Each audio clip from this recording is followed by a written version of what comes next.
Hello everyone, a very warm welcome to all of you. Welcome to the class. So here we are with our second lecture of biochemistry. So इससे पहले हम लोगों ने bonds वगैरह के बारे में हम लोगों ने देख लिया है, ठीक है। आयोनिक बॉन्ड, इसके अलावा कोवलेंट बॉन्ड, ठीक है, हाइड्रोजन हाइड्रोफोबिक वनडेरवाल, हम लोग बॉन्ड्स के बारे में डिस्कस कर चुके हैं। सो आज के इस लेक्चर में हम लोग डिस्कस करेंगे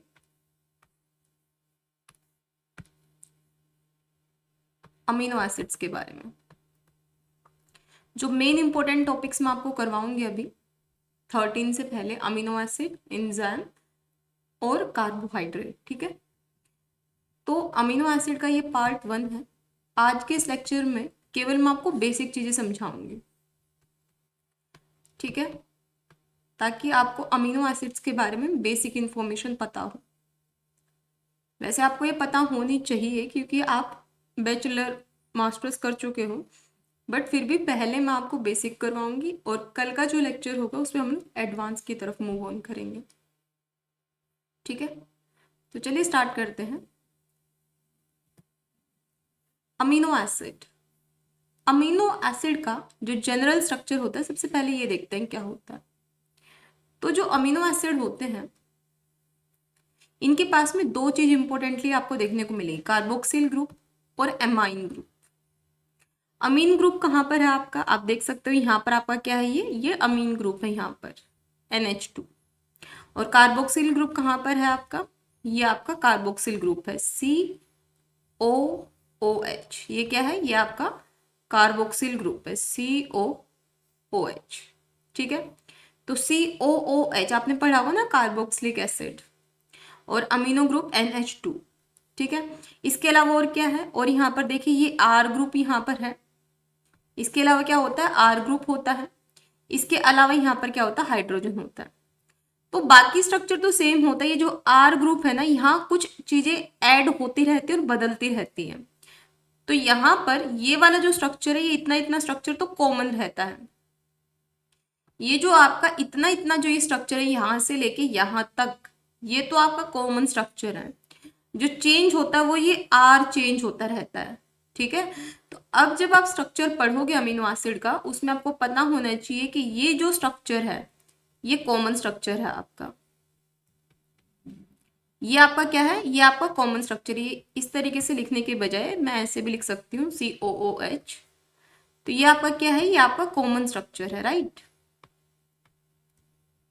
चीजें यहां पर चेंज होती रहती हैं, ठीक है।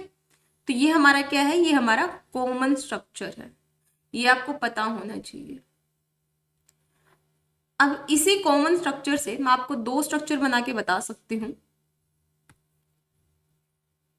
यहां पर कॉमन स्ट्रक्चर बनाया मैंने, जैसे यहाँ कार्बन, यहाँ COOH, और यहाँ पर NH2, और यहाँ पर हाइड्रोजन।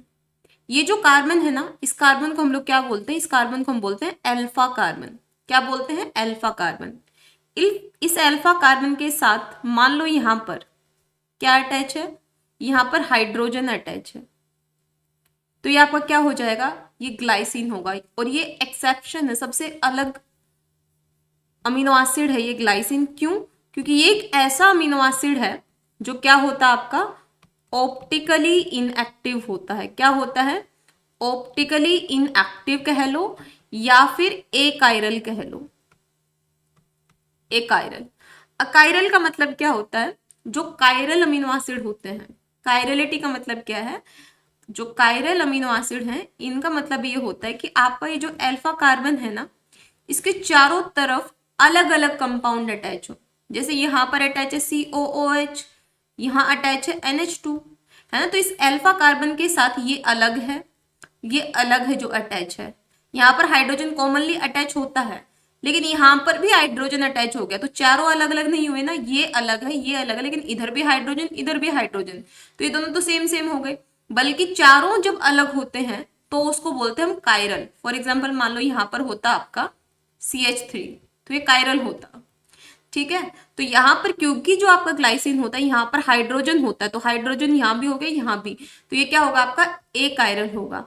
और यही अमीनो एसिड केवल आपका एक ऐसा अमीनो एसिड होता है जो कि एक आयरन होता है, ठीक है। तो इसलिए ये इंपॉर्टेंट आ जाता है। इसके अलावा अगर इसी स्ट्रक्चर से सबसे सिंपल अमीनो एसिड जो आपका बनता है वो देखिए, ये तो आपको सब में बनाना है, जो कॉमन स्ट्रक्चर है COOH NH2 और यहाँ पर H, ये तो आपको सब में ही बनाना है, ठीक है। अब यहाँ पर ये जो R जहां लगता है आपका, ये जो क्वेश्चन मार्क मैंने लगाया है, यहां पर अगर आपका CH3 है तो इसको क्या बोलोगे, इसको बोलोगे एलेनिन। क्या बोलेंगे, एलेनिन। ए मतलब पहला अल्फाबेट होता है ना आपका, यानी फोर्थ नंबर पे, यानी एक ही आपके पास यहाँ CH3 अटैच है, एक ही, ऐसे याद रख लीजिएगा। क्या है, एक ही CH3 आपका यहाँ पर अटैच है। इसके अलावा एक और स्ट्रक्चर आप साथ के साथ में याद रख लेना, क्योंकि जो इजी से स्ट्रक्चर है साथ के साथ में याद हो जाएंगे यहाँ पर आपको। एक देखिए वैलिन, एक क्या होगा वैलिन। तो वैलिन में आपको क्या बनाना है, वी। वैलिन में आपको इस तरीके से वी बना देना है। तो यहां पर कॉमन स्ट्रक्चर होगा आपका, वैलिन में वी है ना, तो कॉमन स्ट्रक्चर, तो कॉमन स्ट्रक्चर मैंने ऐसे बना दिया COOH, इधर रहेगा हाइड्रोजन, इधर NH2, इधर क्या रहेगा, इधर रहेगा आपका CH। अब जो कार्बन है, अब इसके क्या है, यहाँ पर वैलेंसी कंप्लीट हो गई है, क्योंकि कितना होता है, 4 होना चाहिए। तो एक हाइड्रोजन अटैच है, एक ऊपर है, इसके अलावा एक इधर की तरफ और इधर की तरफ है ना। तो यहाँ पर क्या अटैच होगा, यहाँ पर इसका अटैच होगा CH3 और CH3 यहाँ पर अटैच है। ये होता है आपका क्या, वैलिन। क्लियर है। तो यहाँ पर 3 स्ट्रक्चर तो मैंने आपको एज इट इज यहाँ पर याद करवा दिए। तो ये जो स्ट्रक्चर है टोटल आपके 20 स्ट्रक्चर्स होते हैं। कितने होते हैं, 20 स्ट्रक्चर आपको याद रखने हैं यहाँ पर। ये देखिए, जिसमें से मैं आपको ग्लाइसिन याद करवा चुकी हूँ। ग्लाइसिन का क्या होता है आपका, ग्लाइसिन आपका नॉन पोलर होता है और एक कायरल होता है। ये इंपॉर्टेंट है, पूछा गया क्वेश्चन है गेट में भी और आपकी CSIR में भी और DBT में भी पूछा जा सकता है। तो एक कायरल कह लो या ऑप्टिकली इनएक्टिव कह लो। तो ये जो स्ट्रक्चर है NH2 कॉमन होता है, यहाँ पर हाइड्रोजन भी कॉमन है, ये COOH भी कॉमन है ना। यहाँ पर क्वेश्चन मार्क लगाया था मैंने, है ना। तो यहाँ पर इसके क्या होता है, हाइड्रोजन होता है ग्लाइसिन के। तो ये स्ट्रक्चर डन। एलेनिन में क्या है, ये तो आपका कॉमन स्ट्रक्चर है, NH2 ये सब में होगा। ये कार्बन के साथ में COOH ये भी अटैच होगा हर जगह, ये हाइड्रोजन है ना। यहाँ पर जो क्वेश्चन मार्क लगाया था उसकी जगह क्या है, CH3, ये है एलेनिन। इसके अलावा वैलिन में मैंने क्या बताया था, वी बना दो, है ना, इस तरीके से वी। तो यहाँ पर क्या है, यहाँ पर इस तरीके से आपका जो कॉमन स्ट्रक्चर है वो कॉमन स्ट्रक्चर बना लिया मैंने, जो कॉमन है। ये वाला कॉमन है, ये वाला भी कॉमन है, ये वाला पूरा कॉमन स्ट्रक्चर है, इतना इतना। और इसके साथ जो क्वेश्चन मार्क है इसकी जगह कौन अटैच है, ऐसे वी बना के देखो, यहाँ पर CH और CH, वैलेंसी कंप्लीट कर लो, CH3 है ना। तो इन 3 स्ट्रक्चर मैंने आपको क्या करवा दिए, याद करवा दिए। क्या क्या हो गए आपको ये तीनों स्ट्रक्चर, आई होप आपको ये याद हो गए होंगे तीनों के तीनों। तो अभी ये 3 स्ट्रक्चर किए हैं। इसके अलावा देखो ल्यूसिन और आइसोल्यूशन, ये बहुत ईजी है, ल्यूसिन और आइसोल्यूशन। अब ल्यूसिन में क्या करना है आपको,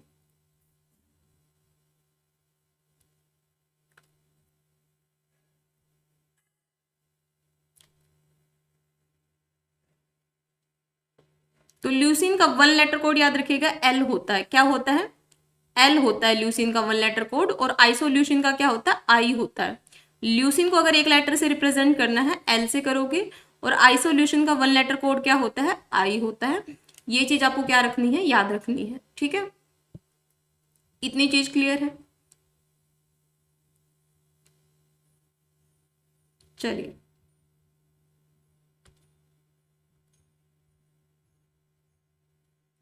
अब यहाँ पर मैं आपको 2 स्ट्रक्चर और याद करवाती हूँ।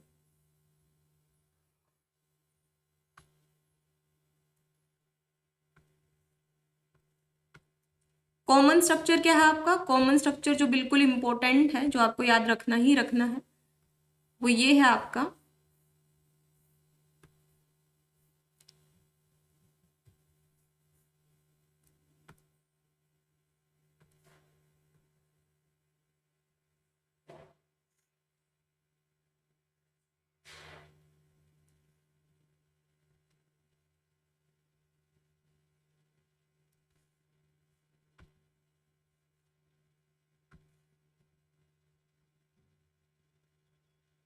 फर्स्ट,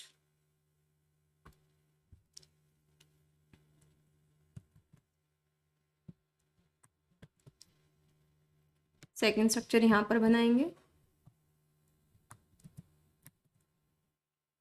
थर्ड स्ट्रक्चर यहाँ पर, एंड फोर्थ एंड फिफ्थ।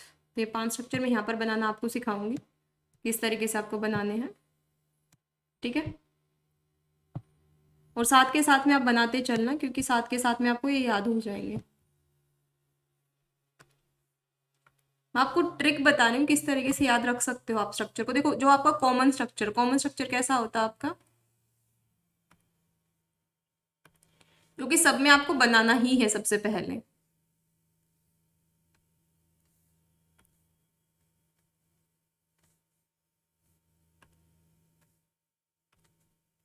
ये आपका कॉमन स्ट्रक्चर है कि यहाँ पर बीच में क्या होगा, आपका कार्बन होगा। इस कार्बन को हम अल्फा कार्बन बोलते हैं।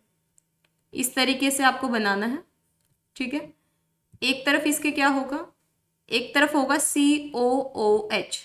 कई जगह इसको इस तरीके से करके लिख देते हैं, बात एक ही है, बात एक ही है ना, COOH, ठीक है। इसके अलावा यहाँ पर और क्या होगा, एक तरफ होगा आपका NH2। इसको कई जगह इस तरीके से लिख देते हैं, ये भी बात एक ही है, NH2, ठीक है। इसके अलावा एक जगह यहाँ पर क्या होगा, हाइड्रोजन होगा। क्या होगा, हाइड्रोजन। एक जगह क्या होगा, हाइड्रोजन। और यहाँ पर ये जो फोर्थ वाला ग्रुप है ये बदलता रहता है, जिसको आप R से रिप्रेजेंट कर देते हो, ठीक है। बाकी कॉमन होगा। अब यहाँ पर सबसे पहले जो मोस्ट इंपॉर्टेंट है वो बात करते हैं हम लोग ग्लाइसिन की। ग्लाइसिन के बारे में याद रखिएगा, ग्लाइसिन क्या है आपका, ग्लाइसिन आपका अकायरल है। क्या है, अकायरल या ऑप्टिकली इनएक्टिव। अकायरल वो होता है जिसके चारों तरफ सेम कंपाउंड, जिसके चारों तरफ डिफरेंट कंपाउंड अटैच ना हो। कायरल का मतलब होगा कि चारों जगह अलग अलग चीजें हों। तो ये ऑप्टिकली इनएक्टिव होता है। क्यों, क्योंकि जो क्वेश्चन मार्क मैंने लगाया है वहां पर क्या होता है, इसके हाइड्रोजन। तो ये स्ट्रक्चर कैसा होता है इसका, इस तरीके से इसका स्ट्रक्चर होता है। यहां पर इसके COOH रहेगा। ये तो कॉमन स्ट्रक्चर है हमारा, है ना। कोई भी अमीनो एसिड हम बनाएंगे तो कॉमन स्ट्रक्चर है, तो हर जगह ही बनेगा।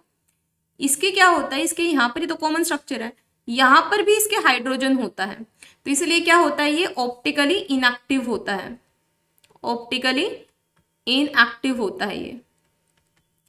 और ग्लाइसिन को किससे रिप्रेजेंट करते हो आप, G से रिप्रेजेंट करते हो। 1 लेटर कोड क्या होता है इसका, 1 लेटर कोड इसका होता है G, ठीक है। दूसरा बात करते हैं एलेनिन। एलेनिन का 1 लेटर कोड क्या होता है, A होता है। जो कॉमन स्ट्रक्चर है वो बनाएंगे, ठीक है। अभी मैं बार बार नहीं बनवाऊंगी। यहां पर केवल क्या अटैच है, यहाँ पर CH3 अटैच होता है, ठीक है। बाकी यहाँ पर COOH है, यहाँ पर NH2 है, और यहाँ पर H है जो कि आपका कॉमन स्ट्रक्चर है, ठीक है। तो यहाँ पर CH3 अटैच होता है। सब में ही पहले तो कॉमन स्ट्रक्चर आपको बनाना है। ये कॉमन स्ट्रक्चर है COOH, H और NH2। ये कॉमन स्ट्रक्चर है COOH, NH2 and H, COOH, NH2 and H, ठीक है। उसके बाद मैंने क्या बताया था आपको, आइसोल्यूसिन उसके बाद मैंने क्या बताया था आपको, करवाया था वैलिन, कि V बना दो। वैलिन यानी V इसका सिंबॉलिक है। तो V कुछ इस तरीके से बनता है, V है ना। यानी कि यहाँ पर क्या होगा, यहाँ पर CH होगा, और इसके साथ क्या अटैच है, इसके साथ यहाँ पर आपका CH3 अटैच है। क्या है ये, CH3, ठीक है। इसको क्या बोलते हो आप, ये अल्फा कार्बन है, और दूसरा कार्बन कौन सा है, ये बीटा कार्बन है। कौन सा है, बीटा कार्बन है, ठीक है। इसके बाद में वैलिन, वैलिन के बाद फिर क्या बनाते हैं, चलो हम बना लेते हैं यहाँ पर ल्यूसिन। वैलिन के बाद क्या बनाते हैं, ल्यूसिन। ल्यूसिन का 1 लेटर कोड होता है L, ल्यूसिन का। अब ये कैसे याद रखोगे, देखो वैलिन में V बना लिया हमने, है ना। एलेनिन भी बना चुके हैं, फिर है यहाँ L, है ना। यानी कहीं ना कहीं वैलिन जैसा ही है ल्यूसिन भी, है ना। तो वैलिन की जैसा ही है ल्यूसिन भी, ऐसा याद रखिएगा। क्योंकि वैलिन में देखिए, वैलिन के नेम में देखो आप VAL, यानी वैलिन हम बना चुके, एलेनिन बना चुके, फिर आता है ल्यूसिन। तो ल्यूसिन कहीं ना कहीं वैलिन से ही रिप्रेजेंट हो रहा है ना, तो स्ट्रक्चर भी कुछ ना कुछ इसके जैसा होगा। इसमें क्या होता है, इसमें कुछ नहीं होता, बस यहाँ पर CH, एक और आपको यहाँ क्या लगा देना है, एक और आपको यहाँ पर CH लगा देना है बीच में, दैट्स इट, CH3 बस। तो ये आपका होता है अल्फा कार्बन, फिर बीटा, अल्फा बीटा गामा, ठीक है, बस ये है। तो यहाँ पर बस एक और CH ऐड कर देना है। फिर बनाते हैं आइसोल्यूसिन, फिर क्या बनाते हैं, isoleucine.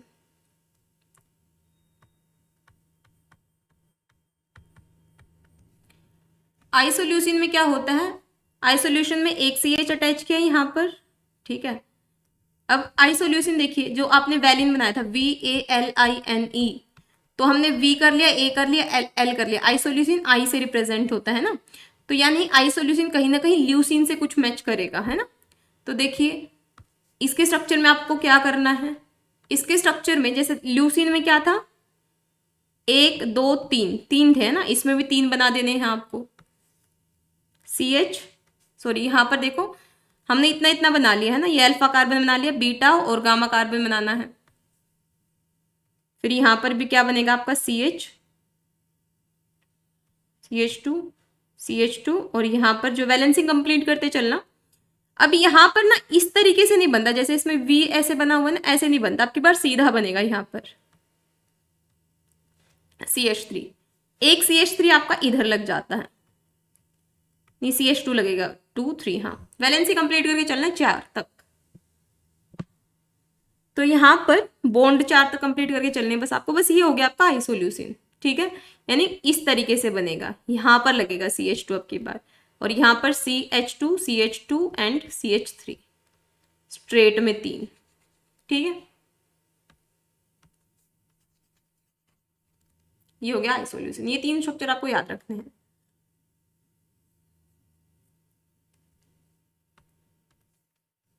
Alpha carbon, beta carbon, gamma, delta, ठीक है। ये कुछ बेसिक स्ट्रक्चर मैंने आपको 4-5 स्ट्रक्चर याद करवा दिए, इस तरीके से आप प्रैक्टिस करोगे ना, आप सारे स्ट्रक्चर्स जो है वो ये कर लोगे। चलिए देखते हैं, तो अमीनो एसिड का जनरल स्ट्रक्चर मैंने बता दिया क्या क्या होता है। इसके बाद बात करते हैं classification of amino acid based on number of amine and carboxyl group in amino acid. अब हम क्लासिफिकेशन देखते हैं अमीनो एसिड का, अमाइन यानी NH2 और कार्बोक्सिल ग्रुप यानी COOH के बेसिस पर।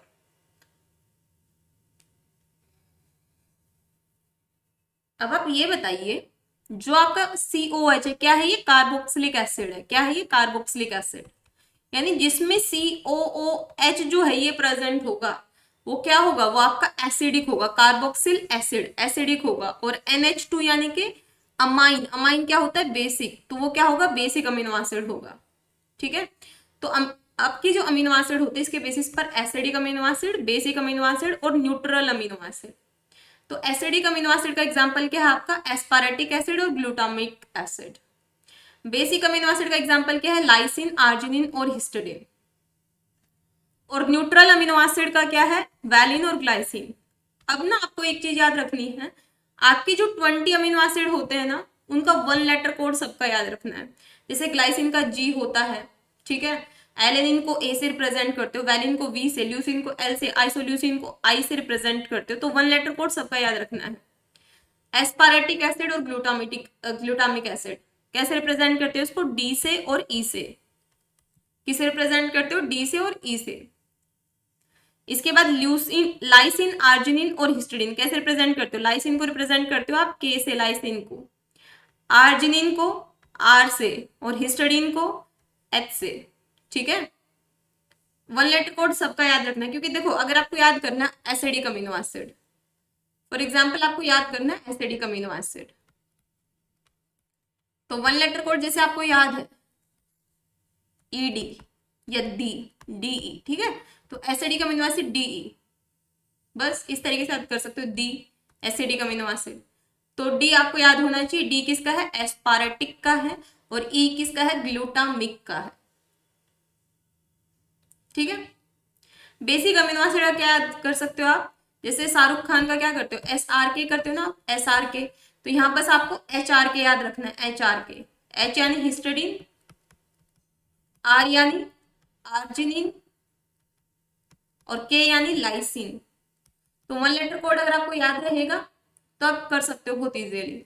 न्यूट्रल अमीनो एसिड वैलिन और ग्लाइसिन। तो ग्लाइसिन क्या होता है आपका G और वैलिन क्या होता है V। VG, VG क्या होता है, न्यूट्रल होता है। VG क्या होता है, न्यूट्रल होता है। तो बस आपको ये याद रखना है। तो एसिडिक DE, साथ के साथ में याद करते चलो डी एसिडिक। बेसिक कौन है, HRK। और न्यूट्रल कौन है, VG, VG। ठीक है, तो एसिडिक DE यानी D यानी एस्पारेटिक, E यानी ग्लूटामिक, हिस्टडीन, आर्जिनिन और लाइसिन, वैलिन और ग्लाइसिन। ठीक है, साथ के साथ में नोटबुक में नोट डाउन करो और साथ के साथ में याद करो। नेक्स्ट है based on the presence of aromatic ring. ये क्या होती है आप किस तरीके से, एरोमेटिक रिंग जो होती है उसके बेसिस पे जो है दो तरीके का होता है, नॉन एरोमेटिक और एरोमेटिक अमीनो एसिड। अब बात करते हैं प्रोटीन्स के बारे में। अमीनो एसिड जो है एक दूसरे के साथ किस बॉन्ड से अटैच होते हैं, पेप्टाइड बॉन्ड से। और याद रखिएगा पेप्टाइड बॉन्ड कैसा बॉन्ड होता है, स्ट्रॉन्ग बॉन्ड होता है। कैसा होता है ये, स्ट्रॉन्ग बॉन्ड। पेप्टाइड बॉन्ड कैसा बॉन्ड होता है, स्ट्रॉन्ग बॉन्ड, ये याद रखिएगा।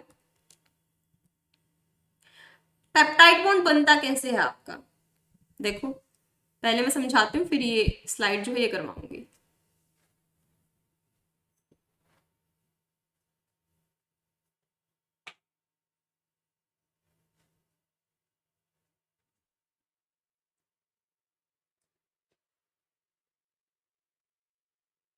पेप्टाइड बॉन्ड कैसा बॉन्ड होता है, कैसे बनता है, जैसे आपका ये अमीनो एसिड है, ये कॉमन जो स्ट्रक्चर है वो बनाना है आपने, COOH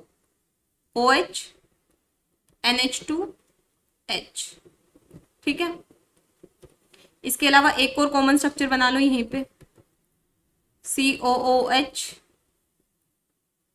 NH2 अब की बार मैं ऐसे लिख रही हूँ है ना, एक हाइड्रोजन नीचे लगा दे रही हूँ, हाइड्रोजन और क्वेश्चन मार्क का साइन यहाँ पे। ठीक है, अब यहां पर जो है कैसे बनता है पेप्टाइड बॉन्ड,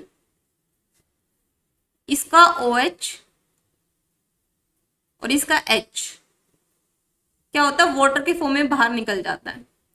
और यहां पर वाटर के फॉर्म में बाहर निकल रहा है ना, तो वाटर के फॉर्म में यहां बाहर निकल रहा है, तो यहां पर क्या बनेगा, बॉन्ड बन जाता है। बचा क्या, यहां पर कार्बन, यहां हाइड्रोजन, यहां NH2, इसके बाद यहां C डबल बॉन्ड O, फिर यहां पर क्या बचा, इसके साथ एक H, carbon, hydrogen and COOH। ये क्या होता है, ये वाला जो बॉन्ड होगा इन दो के बीच का, अब इस बॉन्ड को क्या बोल देते हैं हम लोग, इसी को बोल देते हैं पेप्टाइड बॉन्ड। क्या बोल देते हैं, पेप्टाइड बॉन्ड। वाटर क्या हो रहा है, वाटर यहां से रिलीज हो रहा है। समझ में आ गई पेप्टाइड बॉन्ड कैसे बनता है, दो अमीनो एसिड के बीच बन रहा है, दो अमीनो एसिड के बीच बन रहा है तो इसको क्या बोल देते हैं, दो अमीनो एसिड के बीच बन रहा है तो इसको बोल देते हैं डाई, यानी दो अमीनो एसिड के बीच में क्या बन रहा है, पेप्टाइड बन रहा है तो इसको बोलेंगे डाई पेप्टाइड। दो अमीनो एसिड के बीच में एक पेप्टाइड बॉन्ड है तो डाई यानी दो अमीनो एसिड के बीच में एक पेप्टाइड बॉन्ड। तीन अमीनो एसिड हो, जैसे एक अमीनो एसिड, दूसरा अमीनो एसिड, तीसरा अमीनो एसिड, तीन अमीनो एसिड के बीच में पेप्टाइड बॉन्ड जो होंगे ये इनको क्या बोलेंगे, ट्राई पेप्टाइड, की तीन अमीनो एसिड के बीच में है बॉन्ड। कितने बॉन्ड है, दो। ठीक है, तो ये याद रखिएगा कि दो अमीनो एसिड के बीच में जब एक पेप्टाइड बॉन्ड बनता है उसको बोलते हैं डाइपेप्टाइड। तो देखिए यहाँ पे क्या होता है, जैसे आपका जो कार्बोक्सिल ग्रुप होगा और जो आपका NH2 ग्रुप होगा, इसमें से क्या होता है, वाटर मॉलिक्यूल एलिमिनेट होता है। ये देख सकते हो आप, वाटर मॉलिक्यूल क्या हो रहा है, एलिमिनेट हो रहा है, और यहाँ पर क्या बन रहा है, पेप्टाइड बॉन्ड का फॉर्मेशन हो रहा है। तो polypeptide are linear chain of amino acid, यानी कि अमीनो एसिड बहुत सारे अमीनो एसिड जैसे हैं, जैसे एक अमीनो एसिड ये, दूसरा, तीसरा, चौथा, पांचवा, छठवां, तो ये एक दूसरे से पेप्टाइड बॉन्ड से रिलीज बंधे हुए होते हैं, तो इनको क्या बोल देते हैं, बहुत सारे पेप्टाइड बॉन्ड होंगे यहाँ पर, एक चेन अमीनो एसिड की है लंबी, तो उसको क्या बोलेंगे, पॉलीपेप्टाइड। तो पॉलीपेप्टाइड जो होता है, जो लीनियर चेन होगी अमीनो एसिड की, वो किससे लिंक होती है, पेप्टाइड बॉन्ड से लिंक होती है। अब बात करते हैं स्ट्रक्चर ऑफ प्रोटीन के बारे में। प्रोटीन का जो स्ट्रक्चर होता है उसको हम लोग कॉम्प्लेक्सिटी के बेसिस पर देखते हैं। प्राइमरी स्ट्रक्चर सबसे कम कॉम्प्लेक्स होता है, फिर सेकेंडरी स्ट्रक्चर, फिर टर्शियरी और क्वार्टनरी स्ट्रक्चर सबसे ज्यादा कॉम्प्लेक्स होता है। ठीक है, प्राइमरी स्ट्रक्चर कैसे होता है अमीनो एसिड का? एक अमीनो एसिड जो कॉमन स्ट्रक्चर मैंने बनाया था वो पेप्टाइड बॉन्ड के साथ अटैच है किसी दूसरे अमीनो एसिड से, ये पेप्टाइड बॉन्ड के साथ अटैच है किसी तीसरे अमीनो एसिड से, तो एक लीनियर चेन होती है अमीनो एसिड की, लीनियर चेन होती है अमीनो एसिड की, जो कि किससे अटैच होती है? एक दूसरे के साथ अटैच होती है बाय पेप्टाइड बॉन्ड। तो वो प्राइमरी स्ट्रक्चर है। जब इसे मॉडिफाई हो जाता है तो ये कुछ इस तरीके से हो जाती है, मॉडिफाई होने के बाद में हेलिक्स के फॉर्मेशन में आ जाती है। ठीक है, टर्शरी स्ट्रक्चर फिर और ज्यादा मॉडिफाई होती है, फिर और ज्यादा मॉडिफाई होती है। तो कॉम्प्लेक्सिटी के बेसिस पर हम इसको क्या करते हैं? क्लासिफाई करते हैं। पहले बात करते हैं प्राइमरी स्ट्रक्चर की। तो प्राइमरी स्ट्रक्चर में क्या है? लीनियर चेन होती है अमीनो एसिड की, जिसमें क्या होता है? अमीनो एसिड एक दूसरे के साथ में पेप्टाइड बॉन्ड के थ्रू क्या होते हैं? अटैच होते हैं। फिर बात करते हैं सेकेंडरी स्ट्रक्चर की। सेकेंडरी स्ट्रक्चर में क्या होता है? सेकेंडरी स्ट्रक्चर में जो आपका प्राइमरी स्ट्रक्चर है वो मॉडिफाई होता है और यहाँ पर आपका बनता है सेकेंडरी स्ट्रक्चर, जिसमें आपका अल्फा हेलिक्स आता है। यहां से इंपॉर्टेंट है, आपके जो एग्जाम में क्वेश्चन आते हैं वो सेकेंडरी स्ट्रक्चर से आते हैं। तो सेकेंडरी स्ट्रक्चर प्रोटीन का जो है वो होता है आपका अल्फा हेलिक्स। देखो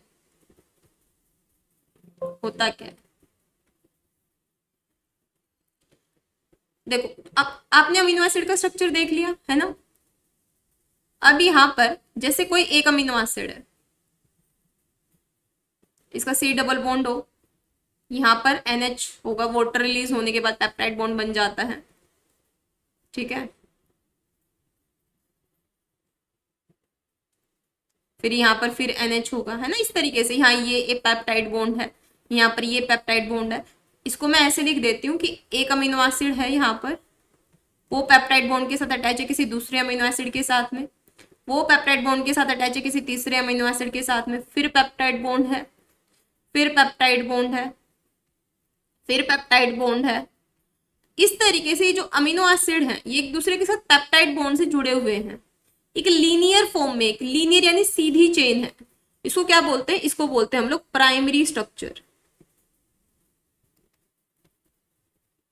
जब ये स्ट्रक्चर मॉडिफाई होता है तो कुछ इस तरीके से बन जाता है। जब एक अमीनो एसिड इधर, फिर एक अमीनो एसिड इधर, फिर एक अमीनो एसिड इधर, या फिर कुछ इस तरीके से, तो इसको क्या बोल देते हैं? इसको बोल देते हैं हम लोग सेकेंडरी स्ट्रक्चर। क्या बोल देते हैं? Secondary structure.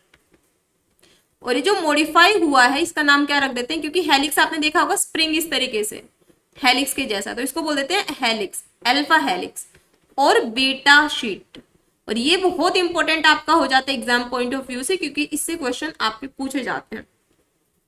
तो सेकेंडरी स्ट्रक्चर में क्या आएगा आपका? अल्फा हेलिक्स और बीटा शीट। और किसके थ्रू आप इनको देख सकते हो? तो याद रखिएगा CD स्पेक्ट्रोस्कोपी। कौन सी? CD स्पेक्ट्रोस्कोपी से आप जो सेकेंडरी स्ट्रक्चर है उसके बारे में क्या कर सकते हो? आइडेंटिफाई कर सकते हो बाय CD स्पेक्ट्रोस्कोपी। ठीक है, for the identification of secondary structure. तो अल्फा हेलिक्स और बीटा शीट जो है ये आपके सेकेंडरी स्ट्रक्चर में आते हैं। ठीक है, तो सेकेंडरी स्ट्रक्चर में आपका क्या आएगा? अल्फा हेलिक्स और बीटा शीट। तो यहाँ पर जो बीटा शीट होती है वो क्या है? एक के बाद एक प्लेटेड होती है, एक के बाद एक इस तरीके से प्लेटेड होगी। तो ये पैरेलल भी हो सकती है, पैरेलल। ठीक है, जैसे यहाँ पर पैरेलल है तो पैरेलल भी हो सकती है, और इस तरीके से भी हो सकती है, एंटी पैरेलल भी हो सकती है। और क्या हो सकती है? पैरेलल या एंटी पैरेलल दोनों हो सकती है आपकी बीटा शीट अरेंजमेंट। ठीक है, अब यहाँ पर एक दो और स्ट्रक्चर देख लेते हैं हम, क्योंकि 6 स्ट्रक्चर करवा चुके हैं। हम देखते हैं मिथियोनिन और सिस्टीन का।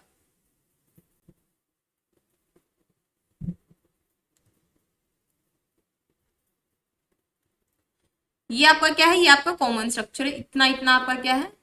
इतना इतना आपका कॉमन स्ट्रक्चर है ये वाला। ठीक है, मिथियोनिन में क्या होता है? मिथियोनिन होगा क्या यहाँ पर आपका CH2CH2 होगा। ठीक है,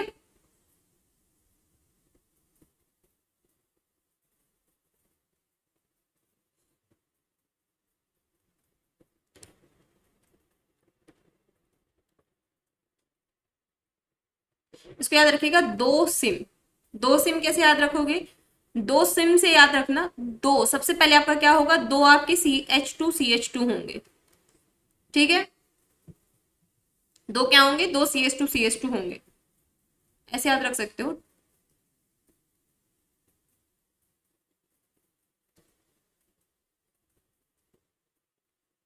हाँ, ऐसे याद रख लेना, सिम,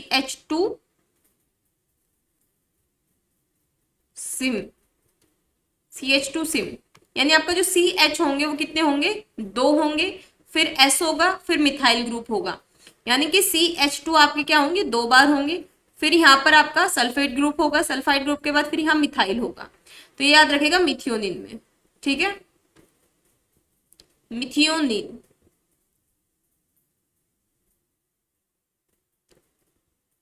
ठीक है,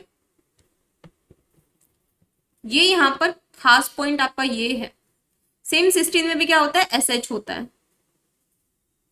सिस्टीन में नाम में ही आ रहा है S, यानी इसके पास SH तो होगा सिस्टीन में, और यहाँ पर केवल एक CH2 होगा, ठीक है। तो ये इंपॉर्टेंट है, ये याद रखिएगा। इसको ऐसे याद रख लेना आप, CH2 सिम, ठीक है। और इसमें तो सिस्टीन में तो एक एक S है, तो एक S के ऊपर ही CH2 है, बस बाकी कॉमन स्ट्रक्चर है।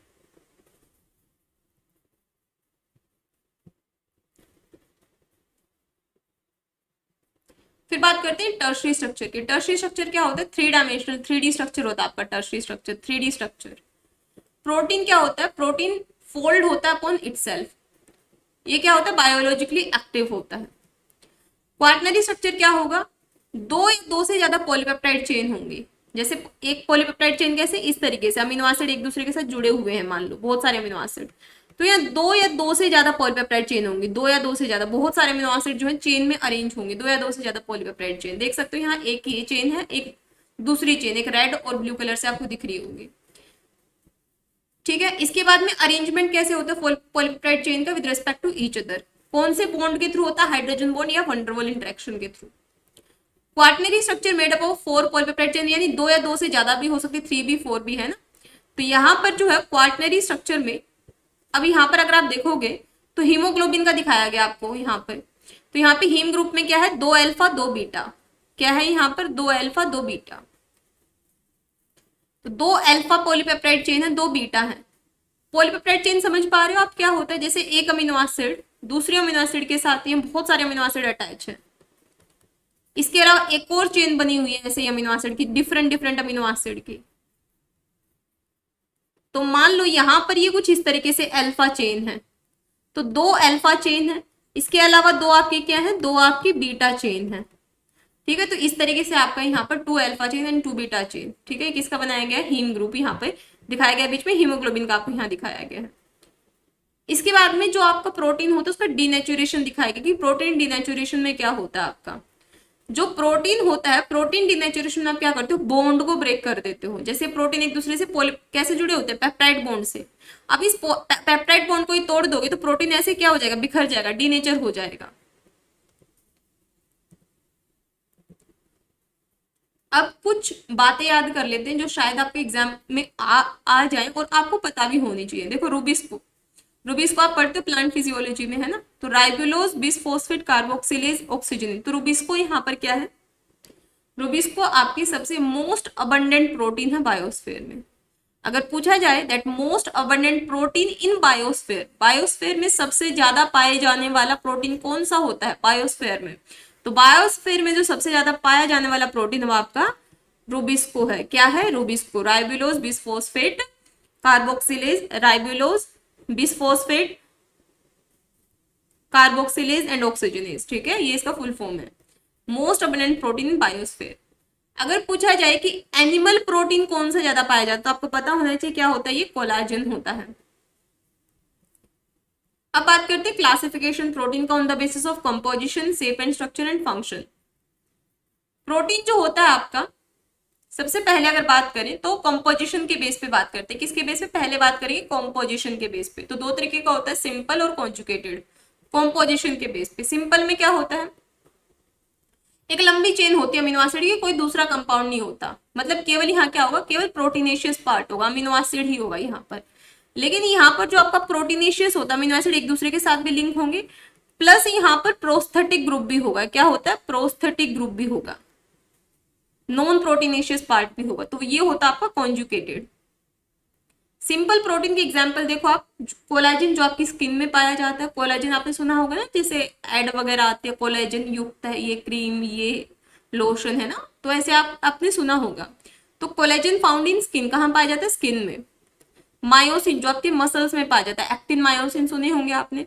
तो मायोसिन क्या है? आपका सिंपल प्रोटीन है। याद रखिएगा, हम क्या पढ़ रहे हैं? प्रोटीन का कॉम्पोजिशन पढ़ रहे हैं कि प्रोटीन होता किस तरीके का है। दो तरीके का होता है कंपोजिशन के बेस पे, सिंपल और कॉन्जुकेटेड। सिंपल में क्या होता है? केवल आपके अमीनो एसिड एक दूसरे के साथ जब पेप्टाइड बॉन्ड से जुड़े हैं, कोई दूसरा कंपाउंड नहीं है, वो सिंपल अमीनो एसिड है। एग्जाम्पल के लिए जो कोलेजन आपकी स्किन में पाया जाता है, जो इलास्टिन आपके मसल में पाया जाता है, ये सिंपल अमीनो एसिड है, सिंपल प्रोटीन है। इसके अलावा जो इंसुलिन आपका पेनक्रियाज प्रोड्यूस करता है, जो इंसुलिन आपका पेनक्रियाज प्रोड्यूस करता है, ये इंसुलिन क्या करता है? आपकी ग्लूकोज के लेवल को कंट्रोल करके रखता है, डायबिटीज नहीं होने देता आपको। तो इंसुलिन भी आपका क्या है? सिंपल प्रोटीन है। जो आपकी नेल्स में, आपकी हेयर्स में जो केराटिन प्रोटीन पाया जाता है, वो भी आपका सिंपल प्रोटीन है। अब बात करते हैं कॉन्जुकेटेड प्रोटीन। कॉन्जुकेटेड प्रोटीन क्या होता है? जिसमें प्रोटीन पार्ट भी होगा और नॉन प्रोटीन पार्ट भी होगा, जिसको आप प्रोस्थेटिक ग्रुप बोलते हो। एग्जाम्पल के लिए जो आपका मिल्क होता है, मिल्क में कौन सा प्रोटीन पाया जाता है? मिल्क में आपका केसिन प्रोटीन पाया जाता है। क्या पाया जाता है? केसिन प्रोटीन पाया जाता है। तो यहाँ पर क्या है? कॉन्जुकेशन में है यहाँ पे। इसके अलावा ग्लाइकोप्रोटीन देखियो, ग्लाइकोप्रोटीन में क्या होता है? प्रोटीन पार्ट होता है और इसके अलावा कार्बोहाइड्रेट पार्ट होता है।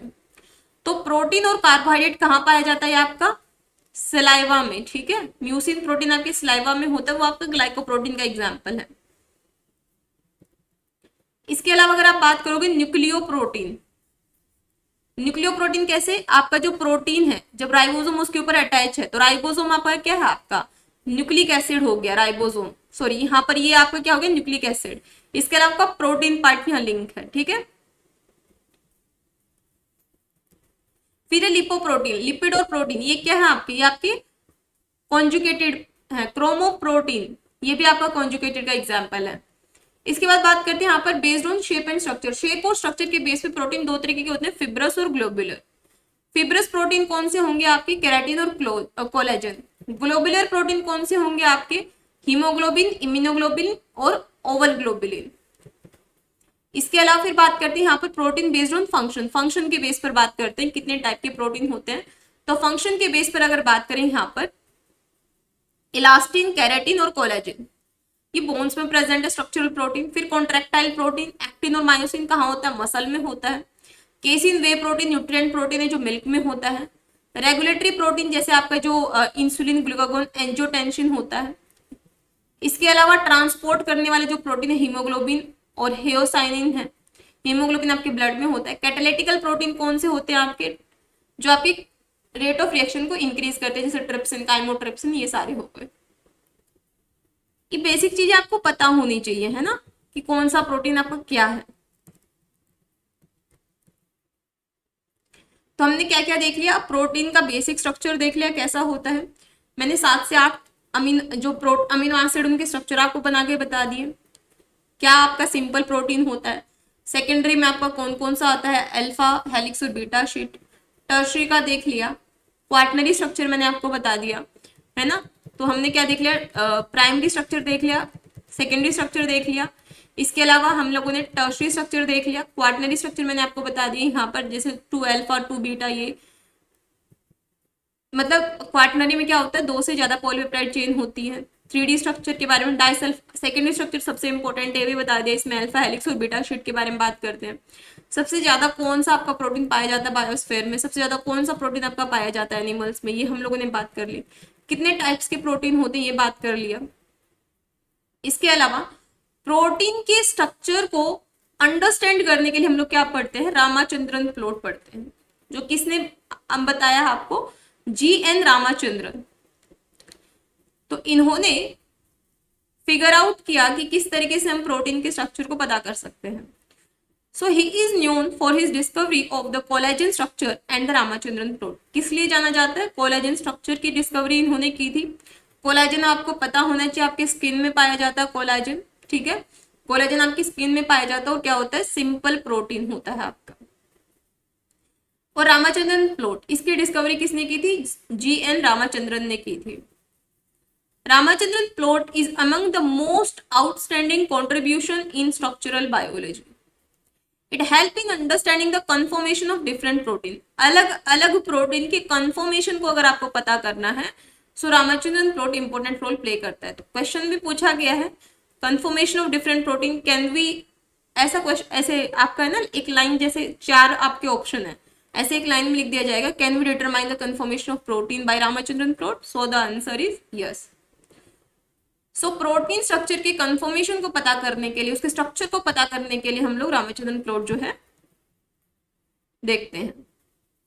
अब रामाचंद्रन प्लॉट के बारे में कुछ बेसिक चीजें आपको पता होनी चाहिए। देखिए, ये तो आपने पढ़ा होगा, बचपन में ही पढ़ा होगा ये तो। अभी तो देखो यहाँ पर क्या होता है आपका, ये जीरो है मान लो, इस तरीके से देखिए, इस तरीके से लेके चलते हैं। वेट फॉर अ सेकेंड, पहले ऐसे बनाती हूँ मैं। इंटीजर वैल्यू आपने पढ़ी होगी, यहाँ जीरो होता है, या +1 होता है, या +2 होता है, या +3 होता है, फिर यहाँ -1 होता है, फिर -2 होता है, फिर -3 होता है ना। इस तरीके से आपने देखी होंगी वैल्यूज, राइट? तो इस तरीके से वैल्यूज आपने देखी होंगी। फिर यहाँ पर ये भी आपको पता होगा कि यहाँ पर क्या होते हैं, प्लस में वैल्यूज जाती है, +1, +2, +3, +4, है ना। ये सब आपने देखा होगा। वेट, मैं बना के दिखाती हूँ आपको।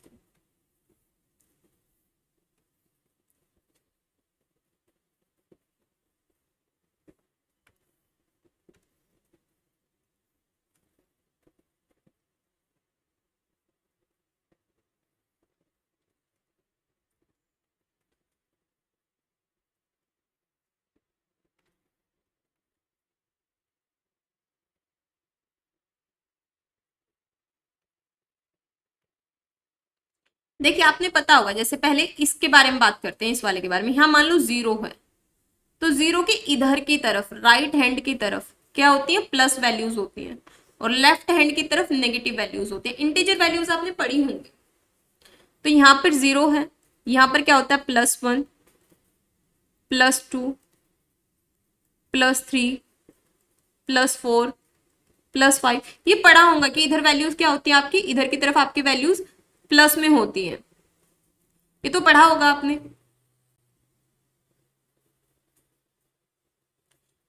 पहले मैं आपको फाई और साई का कंसेप्ट समझा दूं, वेट।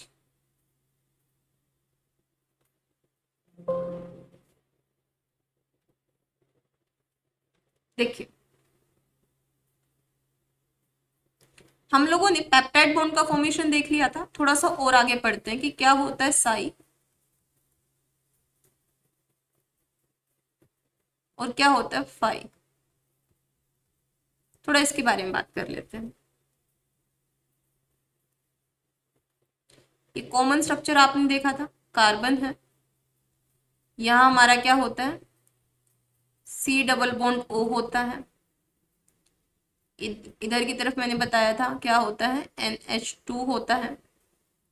यहाँ पर हाइड्रोजन होता है, इस हाइड्रोजन को मैं CH ही लिख देती हूँ, है ना, यहीं पर लिख देती हूँ साथ के साथ में, ताकि स्ट्रक्चर ज्यादा बड़ा ना हो। चलो यहीं पे बना देती हूँ, चलो आपको, ताकि दिक्कत ना आए समझने में। यहाँ होता है NH2, है ना। इसके बाद मैंने कहा था कि यहाँ से मान लो वाटर रिलीज हो जाए, यहाँ पेप्टाइड बॉन्ड बनता है। क्या बनता है, पेप्टाइड बॉन्ड। यहाँ से आपका OH निकला था, यहाँ से आपका केवल एक हाइड्रोजन गया था, NH बचा था। यहाँ पर फिर वही स्ट्रक्चर, यहाँ पर होगा आपका COOH, क्योंकि फिर ये OH जो है नेक्स्ट ही हाँ अमीनो एसिड अटैच होगा, उसके साथ निकल जाएगा OH। इस तरीके से स्ट्रक्चर होता है आपका ये, है ना। तो यहाँ पर जो है, चलिए इसको मैं ऐसे ही बना देती हूँ ताकि आपको दिक्कत ना हो। यहाँ पर नेक्स्ट जो है, नेक्स्ट के साथ अटैच होगा ये, है ना, अमीनो एसिड के साथ। ये एक अमीनो एसिड है यहाँ से लेके यहाँ तक, ये दूसरा अमीनो एसिड है यहाँ से लेके यहाँ तक। बीच में जो बॉन्ड है ये पेप्टाइड बॉन्ड है। ये जो बॉन्ड है आपका, this is your peptide bond. और इसको क्या बोलते हैं हम लोग, इसको बोलते हैं डाई पेप्टाइड। डाई क्यों, क्योंकि दो अमीनो एसिड के बीच में पेप्टाइड बॉन्ड है। यहाँ पर फाई और साई का कंसेप्ट क्या होता है, ये जो बॉन्ड आपका इस कार्बन और इस सी डबल बॉन्ड ओ के बीच में है, इस बॉन्ड को क्या बोला जाता है, इस बॉन्ड को ही आप बोलते हो साई। क्या बोलते हो, साई, याद रखिएगा। क्या बोलते हो, साई बोलते हो। यानी जो आपका अल्फा कार्बन और सी डबल बॉन्ड ओ, सी सी के बीच में क्या है, साई, ऐसे याद रख लेगा, सी सी के बीच में क्या है, साई। ठीक है, सी सी के बीच में क्या है, साई। और साई के हाथ में त्रिशूल, इस तरीके से याद रख लीजिएगा। ठीक है, तो इस तरीके का इसका सिंबल होता है। तो यहां पर सी सी साई, देखो आपको साउंड से ही पता चल रहा है, सी और सी डबल बॉन्ड ओ के बीच का जो है ये क्या है, साई। ये जो आपका अल्फा कार्बन और सी डबल बॉन्ड ए के बीच का बॉन्ड, साई बॉन्ड। ठीक है, इसके अलावा इस कार्बोक्सिल ग्रुप और एनएच के बीच का जो बॉन्ड है क्या है, पेप्टाइड बॉन्ड। एंड जो आपका ये जो अल्फा कार्बन और एनएच के बीच का जो बॉन्ड है, इसको क्या बोल देते हो, फाई। क्या बोल देते हो, फाई। तो साई, फाई और पेप्टाइड बॉन्ड, आई होप आपको क्लियर है। तो यहां पर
देखो,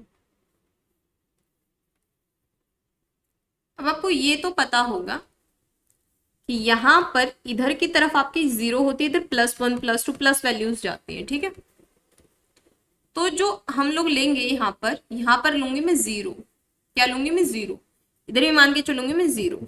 ठीक है, तो इधर तो आपको पता होगा, इधर प्लस वैल्यूज होती हैं। अगर इधर आप लिखते हो तो अपर की तरफ आपकी प्लस वैल्यूज होती है, लोअर की तरफ आपकी क्या होती है, नेगेटिव वैल्यूज होती है। ठीक है, तो इंटीजर आपको कंसेप्ट पता होगा। तो यहाँ लेके चलूंगी मैं क्या, इधर नीचे की तरफ 5 और साइड में आप हम लेके चलेंगे साई। ठीक है, ये देखो, यहाँ पर हमने क्या लिया, जीरो लिया। जीरो, अब यहाँ पर इस तरीके से देखिए, यहाँ जीरो है, जीरो की इधर की तरफ क्या होती है, प्लस वैल्यूज, +1 +2 +3 इस तरीके से। और यहाँ पर मान लो मैंने +180 ले लिया। ठीक है, इस तरीके से चलते चलते इधर की तरफ क्या आएगा, -1 -2 है ना, और -180। ठीक है, यहाँ क्या लिया मैंने, 5 5। ठीक है, यहाँ प्लस में वैल्यूज है या माइनस में वैल्यूज है।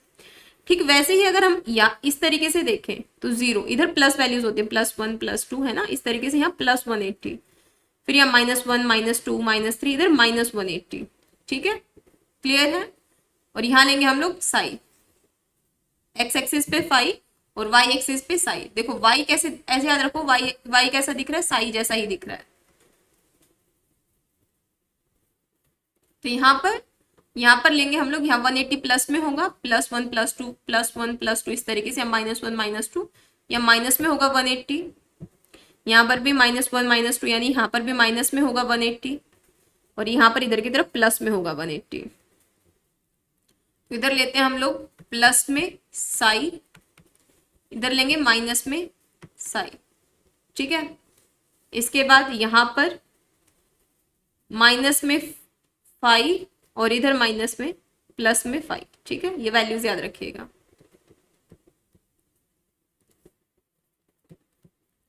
अब यहाँ एक चीज जो आपको याद रखनी है वो ये है कि जो प्लस वाला आपका रीजन है, ठीक है, इसको कैसे किस तरीके से आप पता करते हो। देखो ये आपका क्या है, ये आपका अपर वाला रीजन है, इसको हम क्या बोलते हैं, अपर। ये दोनों क्या है, अपर वाले। नीचे वाला क्या है, लोअर वाला है। ठीक है, इसको बोलते हैं हम लोग अपर में, ये है आपका राइट हैंड, ये होगा आपका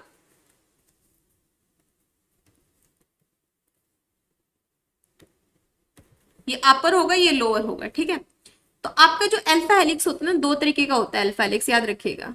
ये जो आपका अल्फा हेलिक्स होता है ना, ये दो तरीके का होता है। एक होता है राइट हैंडेड और एक होता है इस तरीके से लेफ्ट हैंडेड। दो तरीके का अल्फा हेलिक्स होता है आपका। क्या होता है अल्फा हेलिक्स, दो तरीके का होता है। एक होता है राइट हैंडेड, जैसे आपने थंब लिया और थंब इस तरीके से होगा तो चारों तरफ आपने घुमाया इस तरीके से, तो राइट हैंडेड। और लेफ्ट हैंडेड होता है आपका अल्फा हेलिक्स। दो तरीके का होता है अल्फा हेलिक्स। सेकेंडरी स्ट्रक्चर मैंने आपको बताया। सेकेंडरी स्ट्रक्चर में किस किस के बारे में बात करते हैं हम लोग। सेकेंडरी स्ट्रक्चर जो होता है प्रोटीन का, उसमें हम दो चीजों के बारे में बात करते हैं, अल्फा हेलिक्स और बीटा शीट के बारे में। अल्फा हेलिक्स और बीटा शीट के बारे में। अल्फा हेलिक्स भी दो तरीके का होता है, राइट हैंडेड अल्फा हेलिक्स और लेफ्ट हैंडेड अल्फा हेलिक्स। और राइट हैंडेड अल्फा हेलिक्स और लेफ्ट हैंडेड अल्फा हेलिक्स दो तरीके का होता है आपका। ठीक है, तो यहां पर जो आपका राइट हैंडेड अल्फा हेलिक्स है वो कहाँ होता है, इस वाले कॉर्नर में होता है, माइनस माइनस रीजन वाले में, -5 और -साई वाले में और लोअर वाले में, याद रखिएगा। ठीक है, लेफ्ट हैंडेड कहाँ होता है, +5, ये जो +5 वाला रीजन है ना, इतना इतना +5 और +साई वाले रीजन में होता है। ठीक है, और जो आपका बीटा शीट होता है वो कहाँ होता है, बीटा शीट में यहाँ देखिए फाई की वैल्यू तो माइनस में है, यानी माइनस में एक वैल्यू है, और साई प्लस में। ठीक है, बॉक्स याद रखिएगा कहाँ पर क्या होता है आपका। तो मैंने क्या बताया, सेकेंडरी स्ट्रक्चर में हम लोग दो चीजों के बारे में बात करते हैं। ये मेनली आपको सेकेंडरी स्ट्रक्चर के बारे में ही बताता है रामाचंद्रन प्लॉट। सेकेंडरी स्ट्रक्चर में हम अल्फा हेलिक्स और बीटा शीट के बारे में बात करते हैं। अल्फा हेलिक्स आपका स्प्रिंग जैसा होता है और ये दो तरीके का होता है, राइट हैंडेड अल्फा हेलिक्स और लेफ्ट हैंडेड अल्फा हेलिक्स। बस आपको लोकेशन याद रखनी है कि राइट हैंडेड कहाँ होता है, यहां होता है आपका right handed, right handed alpha helix. यहाँ आप देख सकते हो, यहाँ पर आपकी फाई और साई दोनों की वैल्यू नेगेटिव है। लेफ्ट हैंडेड अल्फा हेलिक्स यहाँ होता है आपका लेफ्ट हैंडेड अल्फा हेलिक्स। यहाँ पर आपकी फाई और साई दोनों की वैल्यू पॉजिटिव है। दोनों की वैल्यू क्या है, पॉजिटिव, फाइव की भी और साई की भी। यहाँ पर दोनों की वैल्यू क्या है, नेगेटिव है। और यहाँ होता है आपका बीटा शीट। क्या होता है, बीटा शीट। बीटा शीट में आप देखो साई की वैल्यू पॉजिटिव है और आपकी जो फाई है, फाई की वैल्यू क्या है, फाई की वैल्यू नेगेटिव है। ठीक है, तो ये लोकेशन याद रखिएगा कहाँ पर बीटा शीट होती है, कहाँ पर आपका हेलिक्स राइट हैंडेड और लेफ्ट हैंडेड होते हैं। इसे क्वेश्चन पूछा गया। ठीक है, क्लियर है।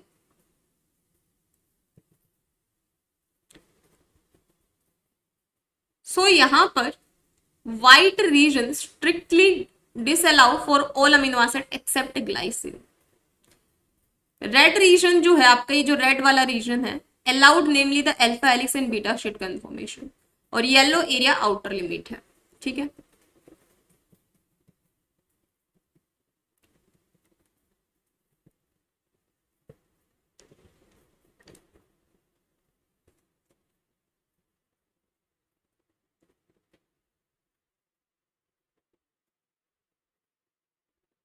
क्लियर है।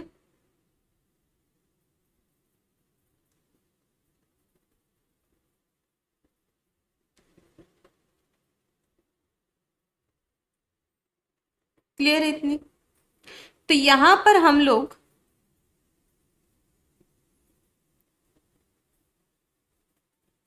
ये आपने कौन से अमीनो एसिड के बारे में बात की, जो हमने स्ट्रक्चर बनाया कौन से अमीनो एसिड के लिए बनाया है।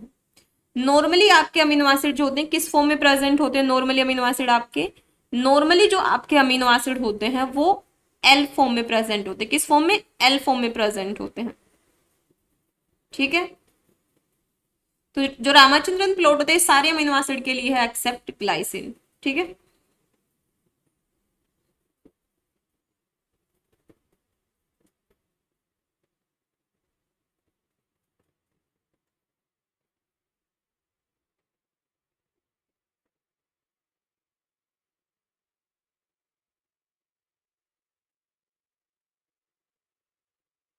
तो यहाँ पर क्या है, ये हमारा एल अमीनो एसिड, क्योंकि नॉर्मली जो नेचुरली अकरिंग जो अमीनो एसिड पढ़ते हैं वो क्या होते हैं आपके एल अमीनो एसिड होते हैं। नेचुरली अकरिंग अमीनो एसिड क्या होते हैं आपके एल अमीनो एसिड। तो एल अमीनो एसिड के लिए ये प्लॉट है। जो ये नॉर्मली जो स्ट्रक्चर बनाया है ना हमने, ये जो नॉर्मल जो स्ट्रक्चर भी बनाई है एल अमीनो एसिड्स है, ये जो कॉमन स्ट्रक्चर बनाई है एल अमीनो एसिड का बनाई, क्योंकि हमारी बॉडी में जो नेचुरली अकरिंग अमीनो एसिड है वो एल अमीनो एसिड है। ठीक है, और आपसे क्वेश्चन में पूछा गया था डी अमीनो एसिड के लिए रामाचंद्रन प्लॉट, तो ये ऐसे रिवर्स हो जाएगा कि ये वाला एरिया इधर आ जाएगा, डी वाले में ये रिवर्स हो जाएगा, है ना। तो यहाँ पर जो अमीनो एसिड जो नेचुरली पाया जाता है वह एल अमीनो एसिड पाया जाता है, और एल अमीनो एसिड के लिए ही रामाचंद्रन प्लॉट ये मैंने बना के बताया। और डिटेल में कल के लेक्चर में देखेंगे इन सब चीजों के बारे में। So Ramachandran plot is use to check the conformation, to confirm the structure of protein. तो रामाचंद्रन प्लॉट किस लिए यूज होता है, for the conformation of different protein, उनके स्ट्रक्चर के लिए, स्ट्रक्चर को कंफर्म करने के लिए। ठीक है, so the 3D structure of a protein is called tertiary structure. The interaction between the R group of amino acid make the secondary structure of protein fold and resemble a hollow ball. This is called the tertiary structure. जब secondary structure ही होलो ball के form में modify होता है तो उसको tertiary structure बोल देते हैं। इसके अलावा टर्शरी स्ट्रक्चर में कौन से इंटरेक्शंस होते हैं, हाइड्रोजन हाइड्रोफोबिक इंटरेक्शन जो कि आपके वीक इंटरेक्शन होते हैं वो देखने को मिलते हैं। एस्टर बॉन्ड जो होता है वो कम देखने को मिलता है टर्शरी स्ट्रक्चर में। कौन सा बॉन्ड कम देखने को मिलता है, एस्टर बॉन्ड। फिर यहाँ नेक्स्ट अगर बात करें हम लोग यहाँ पर, अब थोड़ा सा अमीनो एसिड के बारे में और इन डेप्थ स्टडी करते हैं।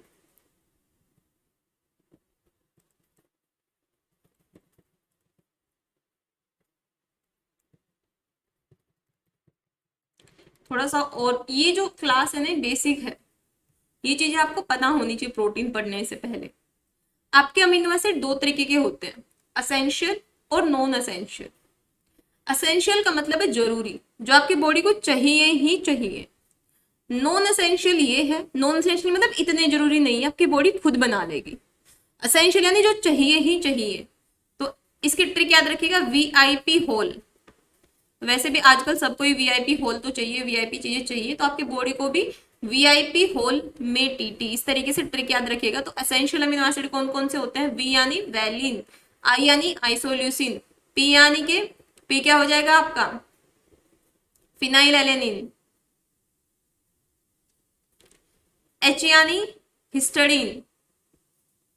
अब यहाँ पर ये जो चीजें लिखी हुई है ना, ये वन लेटर कोडोन के हिसाब से नहीं है। चलो वन लेटर कोड के हिसाब से मैं बताती हूँ आपको। वैलिन का वी होगा, आइसोल्यूसिन का I, phenyl alanine, methionine, threonine, phenyl alanine, फिर इसके अलावा ट्रिप्टोफेन, आर्जिनिन, ल्यूसिन और लाइसिन। वन लेटर कोड के हिसाब से बना रही हूँ मैं। वन लेटर कोड आपको याद रखते हैं सारे अमीनो एसिड के। जैसे वन लेटर कोड में याद करवाती हूँ, जैसे वैलिन, ये मत याद करिएगा, ये वाले मत करिएगा यार, ये वन लेटर कोड गलत लिखे हुए हैं। ये ट्रिक भी मत याद करिएगा, ट्रिक में लिखवाती हूँ आपको। देखो, वैलिन का वन लेटर कोडोन होता है वी, आइसोल्यूसिन का होता है आई, फिनाइल एलेनिन का वन लेटर होता है एफ, मिथियोनिन का होता है एम, थ्रियोनिन का होता है टी, ट्रिप्टोफेन का होता है डब्ल्यू, हिस्टडीन का होता है एच, आर्जिनिन का आर, ल्यूसिन का एल और लाइसिन का होता है के। क्या होता है लाइसिन का, के। ठीक है, इसका होगा आपका, wait for a second,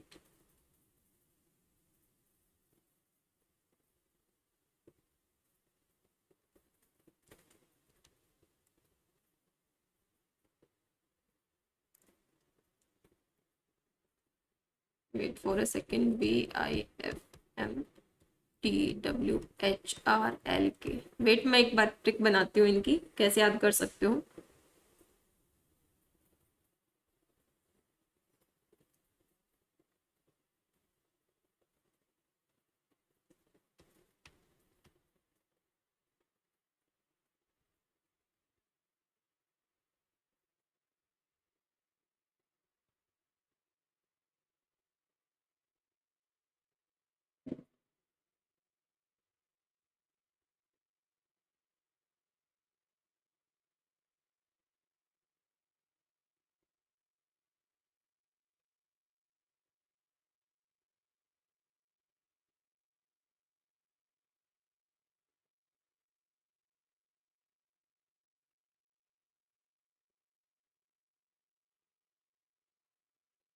just 2 minute wait कीजिए।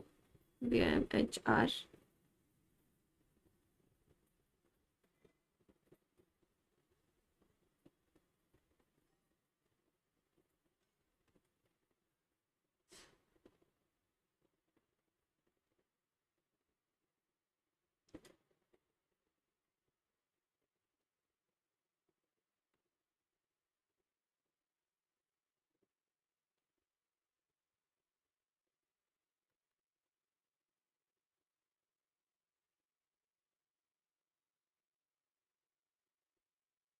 हाँ, इस तरीके से याद कर सकते हो। ट्रिक कैसे याद करना, विम जो है, विम आपने बर्तन धोने वाली देखी होगी, विम जो है, कल, कल, ठीक है, HR यानी हरियाणा में, विम कल हरियाणा में क्या थी,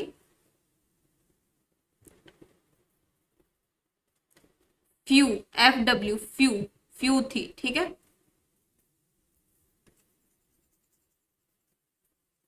कम थी, फ्यू यानी कम थी।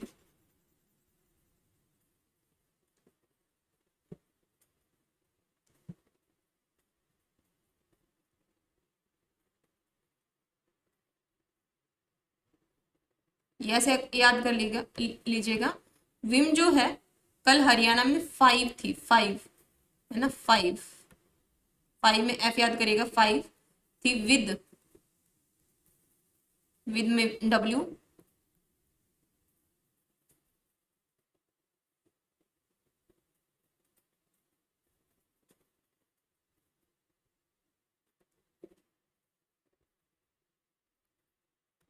ना आप केवल याद याद ट्रिक याद करनी है ना, तो फ्यू ऐसे याद करो बस, FWT, फ्यू थी, है ना, वरना बहुत बड़ा हो जाएगा ये ट्रिक, फ्यू थी, ठीक है। तो विम कल हरियाणा में, विम जो है कल जो है हरियाणा में कम ही थी, ठीक है। तो आप यहाँ पर वी का होगा valine, I isoleucine, M methionine, K होगा आपका क्या, lysine, L leucine, H histidine, R arginine, F phenylalanine, W tryptophan, T tyrosine. तो इस टी होगा आपका थ्रियोनिन। तो इस ट्रिक से क्या कर सकते हैं आप, आपको 1 लेटर कोड भी याद हो जाएंगे साथ के साथ में इनके, है ना। तो ये ट्रिक याद रखेगा, 1 लेटर कोड सबका याद रखेगा, किसको किस लेटर से आप प्रेजेंट करते हो। तो ये ट्रिक होगी आपकी असेंशियल अमीनो एसिड, विम क्या है आपकी असेंशियल है ना, विम असेंशियल बर्तन धोने के लिए चाहिए तो आपको। फिर यहाँ पर नॉन एसेंशियल, नॉन एसेंशियल की ट्रिक क्या होगी, ग्लाइसिन, ये 1 लेटर कोड मैं लिखवा रही हूँ आपको, होते क्या है ये, ग्लाइसिन को रिप्रेजेंट करते हो जी से,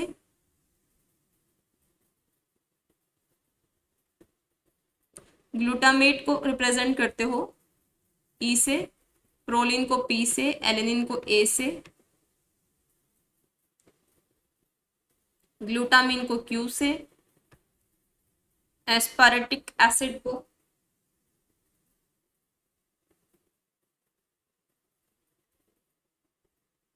एस्पारेटिक एसिड को करोगे आप डी से, टायरोसिन को वाई से, सिस्टीन को सी से, एस्पाराजिन,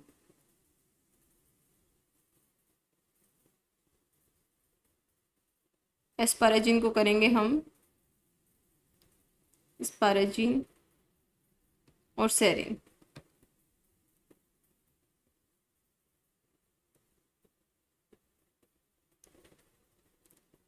सो ग्लूटामिन को करेंगे क्यू से, एस्पारेजिन को एन से, एस्पारेटिक को डी से। ठीक है, हो गया क्लियर। तो यहाँ पर इसकी ट्रिक क्या बनेगी, ये वन लेटर कोड तो आपको याद रखने पड़ेंगे, किसको किससे रिप्रेजेंट करते हैं, इसमें मैं आपकी कोई ट्रिक नहीं बनवा सकती। वन लेटर कोड याद रखने पड़ेंगे। सेरिन को आप एस से रिप्रेजेंट करते हो, एस्पारेजिन को एन से करते हो, ग्लूटामिन को क्यू से करते हो। ठीक है, ट्रिक आपको याद रखनी पड़ेंगी, इसके बिना तो आप नहीं कर पाओगे चीजें।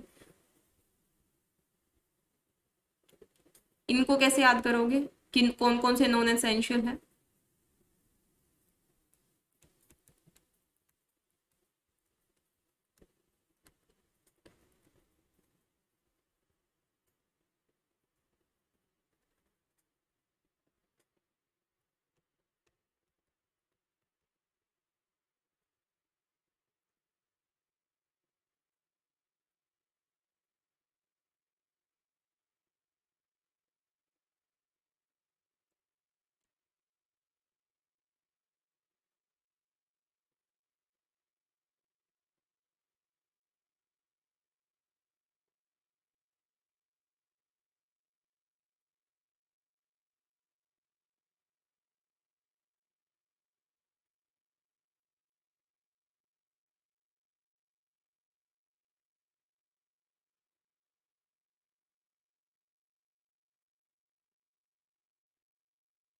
इसकी ट्रिक कैसे याद करोगे, जो डीसी है वो पेज के ऊपर क्या लिख रहा है, क्वेश्चन, क्वेश्चंस लिख रहा है, वाई।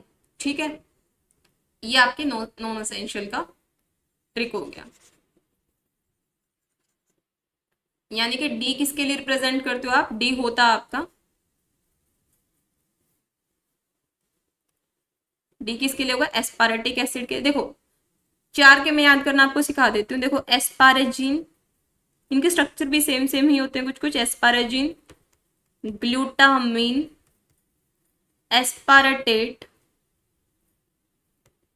एंड ग्लूटामेट,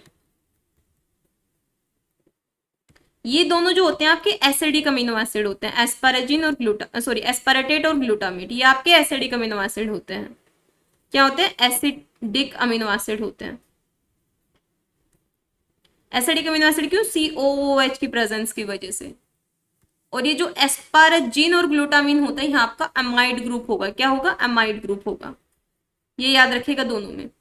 तो एस्पारेटेट और ग्लूटामेट, ठीक है, एस्पारेटेट और ग्लूटामेट, तो यहां पर कैसे याद रखोगे, एक ट्रिक आप ऐसे याद कर सकते हो।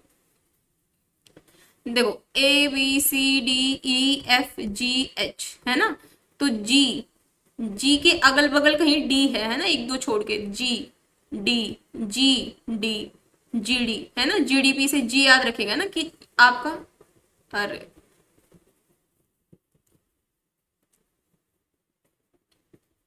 ट्रिक दोबारा लिखनी पड़ेगी यहाँ पर। विम हरियाणा में कल, विम हरियाणा में कल क्यों थी, ये एसेंशियल की हो गई। डीसी जो है पेज पे क्वेश्चंस लिखता है वाई। ठीक है, तो यहां पर जो आपका ग्लूटामिन है, ग्लूटामेट है, सॉरी ग्लूटामेट, जो आपका ग्लूटामेट है, ग्लूटामेट है, ग्लूटामेट और एस्पारेटेट, तो ABCDE, एफ केवल बीच में आ रहा है ना, जी, ABCDEFG है ना, EFG, यानी जो ग्लूटामेट इसका क्या है, ई है। ठीक है, ई, एफ हटा दो, ई के बाद मतलब जी आसपास ही है, और ई से पहले क्या आता है, डी, तो एस्पारेटेट का है डी। ठीक है, और इसके बाद आता है आपका एस्पारेजिन और ग्लूटामिन। एस्पारेटेट से ही एस्पारेजिन और ग्लूटामेट से ग्लूटामिन। फर्क क्या है, ये जो ग्लूटामेट और एस्पारेटेट है ये एसिडिक अमीनो एसिड है, एसिडिक अमीनो एसिड क्योंकि COH है। और ग्लूटामेट और ग्लूटामिन और एस्पारेजिन में क्या होता है, अमाइड ग्रुप होता है। वन लेटर कोड क्या होता है, ग्लूटामिन और एस्पारेजिन, ठीक है, जिन जिन इन इन एन का साउंड आ रहा है ना, तो इसका होगा एन, क्या होगा एस्पारेजिन का एन, एन एन के बाद ही क्या एन, और फिर यहाँ क्या होगा क्यू, ग्लूटामिन जी क्यू, ठीक है, क्लियर है, बस ऐसे याद रखना आपने। बाकी ग्लाइसिन का तो जी ही होता है।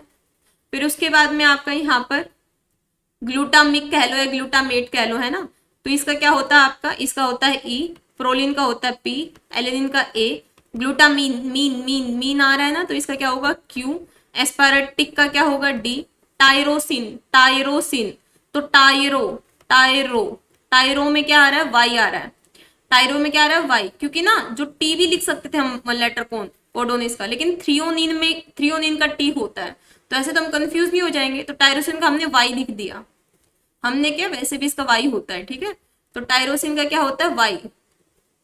याद रखिएगा जो आपके एरोमेटिक अमीनो एसिड होते हैं ना, होते हैं डब्ल्यू वाई एफ, वाइफ, ये क्या होते हैं आपके एरोमेटिक अमीनो एसिड होते हैं, क्या होते हैं aromatic amino acid, acid, F, F यानी phenyl alanine, F phenyl phenyl, F F sound आ रहा है ना सेम, तो ये फिनाइल एलेनिन होता है, वाई वाई टायरोसिन होता है, डब्ल्यू ट्रिप्टोफेन होता है, ये अलग से मैंने चीज बताई है आपको। तो टायरोसिन का होता है वाई, सिस्टीन का सी, एस्पारेजिन का क्या होता है एन, और सेरिन का एस। इनके भी वन लेटर कोड लिख देती हूँ, V I, phenylalanine, methionine, threonine, tryptophan, histidine, arginine, leucine और लाइसिन, ठीक है, तो वन लेटर कोड याद रखिएगा। तो essential non essential I hope आपको याद हो गए, ये याद करने की इधर से जरूरत नहीं है, मैंने पीछे वाले में करवा दिया याद। नेक्स्ट बात करते हैं classification of amino acid based on the composition of COOH and NH2। तो अल्फा अमीनो एसिड यानी कि केवल यहाँ पर alpha amino acid, beta amino acid, gamma amino acid, ये आपको कैसे याद रखने हैं। अल्फा अमीनो एसिड यानी अल्फा कार्बन के साथ में अमीनो ग्रुप अटैच है, तो इसको आप अल्फा अमीनो एसिड कह दोगे, क्या कह दोगे अल्फा अमीनो एसिड कह दोगे। फिर है बीटा अमीनो एसिड, फिर क्या है, फिर आपका beta amino acid, beta amino acid कैसे, ये अल्फा हो गया, ये आपका बीटा हो गया, तो बीटा के साथ में आपका NH2 अटैच है, तो बीटा अमीनो एसिड। फिर अल्फा बीटा गामा, गामा के साथ अमीनो ग्रुप अटैच है, तो gamma amino acid. Alpha beta gamma delta, delta के साथ अटैच है, तो डेल्टा अमीनो एसिड। तो इस तरीके से नेमिंग की जाती है, केवल एक कॉमन सेंस की बात है यहाँ पर जो लिखी हुई है, जो बताई जा रही है आपको। अब कुछ पॉइंट्स है यहाँ पर, अमीनो एसिड जो होते हैं वो किस क्या बनाते हैं आपके, प्रोटीन बनाते हैं। सारे अमीनो एसिड कौन से फॉर्म में होते हैं, एल फॉर्म में होते हैं, 23 अमीनो एसिड होते हैं नेचुरली अकरिंग। ग्लाइसिन जो होता है वो आपको ऑप्टिकली इनएक्टिव होता है, ठीक है। इसके बाद में यहाँ पर नेक्स्ट दिया गया है, ये आप रहने दे सकते हो, इसको रहने दो।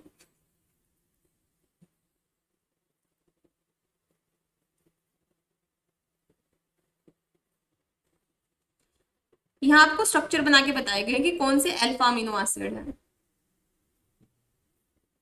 तो ये जब स्ट्रक्चर करोगे तब आप देख सकते हो इसको, ये एक्स्ट्रा में है, ये स्ट्रक्चर्स है यहाँ पर आपके सारे, आप यहाँ से भी कर सकते हो इन स्ट्रक्चर को, या फिर ये देखिए यहाँ पर भी आपके स्ट्रक्चर में करवाती हूँ, अभी थोड़ी देर रुको।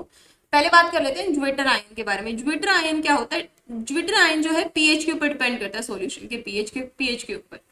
अगर आपकी पीएच कम है तो कम पीएच में क्या होता है, NH के ऊपर केवल प्लस चार्ज है, केवल कटायनिक चार्ज है, ठीक है। इसके बाद अगर आपका इंटरमीडिएट पीएच है तो पॉजिटिव और नेगेटिव दोनों चार्ज होंगे, एक दूसरे को कैंसिल आउट कर देंगे, तो ये ज्विटर आयन है। और आपका अगर पीएच बहुत हाई है, हाइयर पीएच में COO एसिडिक फॉर्म होगा, तो यहाँ पर नेगेटिव है, ठीक है। इसके बाद में यहाँ पर पीआई वैल्यू कैसे निकालते हो, एसिडिक अमीनो एसिड जो होते हैं ना, इनके लिए पीआई वैल्यू कैसे निकालते हो, पीके, ये PKA1 है, COH को PKA2 लिखते हैं, और PKA3 हम लोग इसको लिख रहे हैं इस R ग्रुप के पास। तो यहाँ पर ये फॉर्मूला होता है एसिडिक अमीनो एसिड के लिए, PKA2 यानी COH की plus PKA3/2। Neutral amino acid के लिए फॉर्मूला क्या होता है, PKA1 प्लस PKA2/2, ठीक है। इसके अलावा जो आपके बेसिक अमीनो एसिड होते हैं इनके लिए क्या फॉर्मूला होता है, PKA1 और PKA3/2। मेन जो आपको याद रखना है वो आपको न्यूट्रल अमीनो एसिड का याद रखना है। जो अमीनो एसिड्स होते हैं वो आपके एल फैमिली से बिलोंग करते हैं। ग्लाइसिन आपका अकायरल या ऑप्टिकली इनएक्टिव है। अमीनो एसिड हाई मेल्टिंग और बॉइलिंग पॉइंट होता है, बिहेव और वाटर सोल्यूबल होते हैं। डाइपेप्टाइड ट्राइपेप्टाइड क्या होता है ये मैं आपको बता चुकी हूँ। इसके अलावा ग्लोबुलर और फिब्रस प्रोटीन के बारे में है। फिब्रस प्रोटीन आपका कोलेजन है, ग्लोबुलर आपका मायोग्लोबिन है, और इनके बारे में चीजें लिखी हुई है, इनको आप एक बार देख लीजिएगा। फिर यहाँ पर डीनेचुरेशन के बारे में बताया गया है। प्रोटीन का डीनेचुरेशन मैं बता चुकी हूँ, जब बॉन्ड ब्रेक होता है तो आपका डीनेचर हो जाता है, ठीक है। तो यहाँ पर ये चीज भी आप एक बार रीड कर लीजिएगा। अब हम स्ट्रक्चर देखते हैं मेन। ग्लाइसिन का स्ट्रक्चर करवा चुकी हूँ आपको, एलेनिन का करवा चुकी हूँ, वैलिन का, ल्यूसिन का, आइसोल्यूसिन का मैं करवा चुकी हूँ। मिथियोनिन का मैं बता चुकी हूँ आपको, CH2 है ना, CH2CS मिथाइल है ना, SM सिम। मिथियोनिन का करवा चुकी हूँ, सिस्टीन का करवा चुकी हूँ मैं आपको। ये स्ट्रक्चर जो है ये मैं करवा चुकी हूँ आपको, ठीक है। बाकी अभी यहाँ पर हम देखते हैं, अब मैं आपको करवाती हूँ एस्पारेटिक एसिड का, ग्लूटामिक एसिड का, इसके अलावा एस्पारेजिन का और ग्लूटामिन का। इसके बारे में देखते हैं अब। चार स्ट्रक्चर जो कि आपके हैं इंपॉर्टेंट, अब वो देखते हैं। इधर की तरफ करवाऊंगी मैं आपको aspartic acid. Aspartic acid acidic amino acid है ये आपका। वन लेटर कोडोन क्या होता है इसका, इसका होता है D। एस्पारेटिक और ग्लूटामिक, वन लेटर कोडोन क्या होता है E। ये आपके क्या है, एसिडिक अमीनो एसिड है दोनों ही।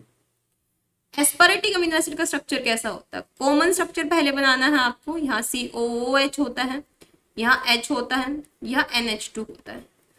करना क्या है अब आपको यहाँ पर, तो देखिए इसके लिए आपको यहाँ पर करना है CH2, ठीक है।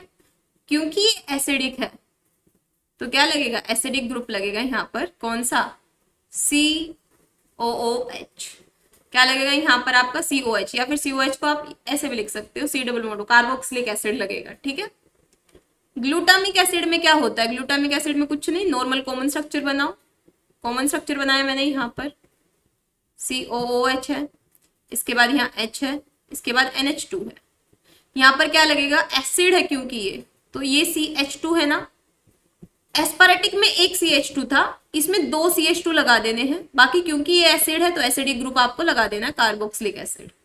बस ये डिफरेंस है। एसिडिक अमीनो एसिड है, कार्बोक्सिलिक एसिड लगेगा ही लगेगा, बस यहाँ पर एक CH2 लगाना है, उसके साथ अटैच करना है कार्बोक्सिलिक एसिड। ग्लूटामिक एसिड में दो CH2 लगा देने, ये हो गया आपका एस्पारेटिक और ग्लूटामिक, दैट्स इट। अब करवाती हूँ मैं आपको एस्पारेजिन और ग्लूटामिन। अब करवाती हूँ मैं आपको एस्पारेजिन,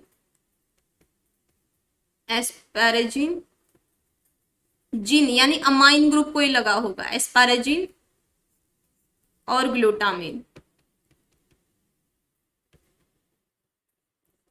एस्पारेजिन और ग्लूटामिन देखिए कॉमन स्ट्रक्चर है। देखो एस्पारेटिक के जैसा ही बनेगा एस्पारेजिन, इसमें केवल आपको अमाइन ग्रुप ऐड करना है, क्या, NH2 ग्रुप ऐड करना है। कैसे, देखिए कॉमन स्ट्रक्चर जो है वो बनाना है, COH H और NH2। यहां पर मैंने लिखा CH2, फिर उसके बाद में यहां पर मैंने क्या किया, यहां पर मैंने जो C डबल बॉन्ड है वो लगाया।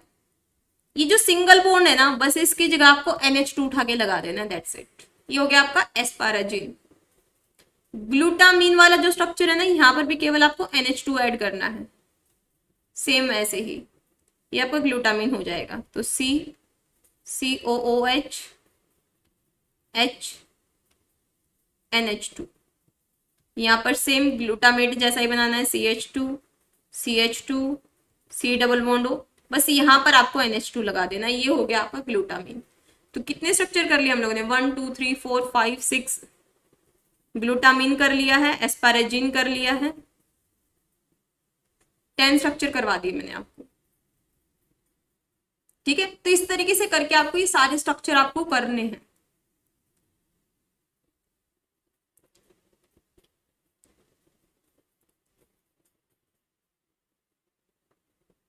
ये क्या है जो आपके डी और ई हैं, ये दोनों के दोनों आपके एसिडिक अमीनो एसिड है, डी और ई। डी और ई क्या है, acidic amino acid, acidic amino acid. अब मैं आपको बेसिक अमीनो एसिड बताती हूँ। Basic amino acid, basic amino acid क्या होते हैं आपके, एच आर के, यानी हिस्टडीन, आर्जिनिन और लाइसिन। कौन कौन से होते हैं, हिस्टडीन, आर्जिनिन और लाइसिन। लाइसिन को हम के से रिप्रेजेंट करते हैं और इसको हम लोग एप्सिलोन अमीनो एसिड बोलते हैं। क्या बोलते हैं, epsilon amino acid. Epsilon NH2 के जैसा इसको रिप्रेजेंट करते हैं और इसी में इसका स्ट्रक्चर भी छुपा होता है। कैसे, कॉमन स्ट्रक्चर बनाया, जो कॉमन स्ट्रक्चर होता है हमारा COOH, NH2 और H। अब यहाँ पर केवल आपको एप्सिलोन तक याद करने हैं। देखो ये अल्फा कार्बन हो गया, फिर ये बीटा, अल्फा बीटा, बीटा के बाद आता है गामा, अल्फा बीटा, बीटा के बाद क्या आएगा, गामा, गामा के बाद क्या आता है, डेल्टा, गामा, डेल्टा, और डेल्टा के बाद क्या आता है आपका, एप्सिलॉन। डेल्टा के बाद क्या आता है, एप्सिलॉन। ठीक है, और इसके साथ आपको NH2 ग्रुप अटैच करना है। ठीक, ये हो गया आपका लाइसिन। देखो ये सीक्वेंस याद रखिएगा, पहले अल्फा होता है, फिर बीटा होता है, फिर आपका गामा होता है, फिर डेल्टा होता है, फिर एप्सिलॉन होता है। Alpha beta gamma delta epsilon. ठीक है, तो यहाँ पर एप्सिलॉन के साथ आपको NH2 ग्रुप क्या करना है, अटैच करना है। ये हो गया आपका लाइसिन। तो लाइसिन को क्या बोलते हो आप, लाइसिन को हम लोग एप्सिलॉन NH2 भी कहा जाता है इसको। ठीक है, ये बेसिक अमीनो एसिड होता है। तो यहाँ पर इसके साथ ही क्या अटैच होगा आपका, वैलेंसी कंप्लीट कर लो, NH3 अमीनो ग्रुप।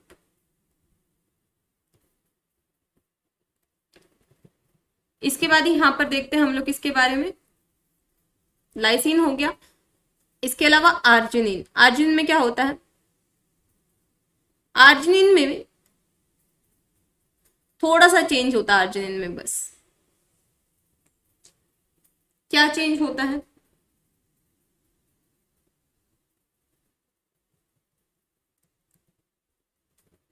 देखिए बाकी सेम स्ट्रक्चर रहेगा। ये कार्बन है, या डेल्टा तक आएगा आपका, यहाँ एप्सिलॉन तक है या डेल्टा तक आएगा आपका। देखो COOH है, फिर यहाँ पर H है, फिर NH2 है। यहाँ पर आपका अल्फा, फिर बीटा, फिर गामा, फिर आपका आएगा डेल्टा।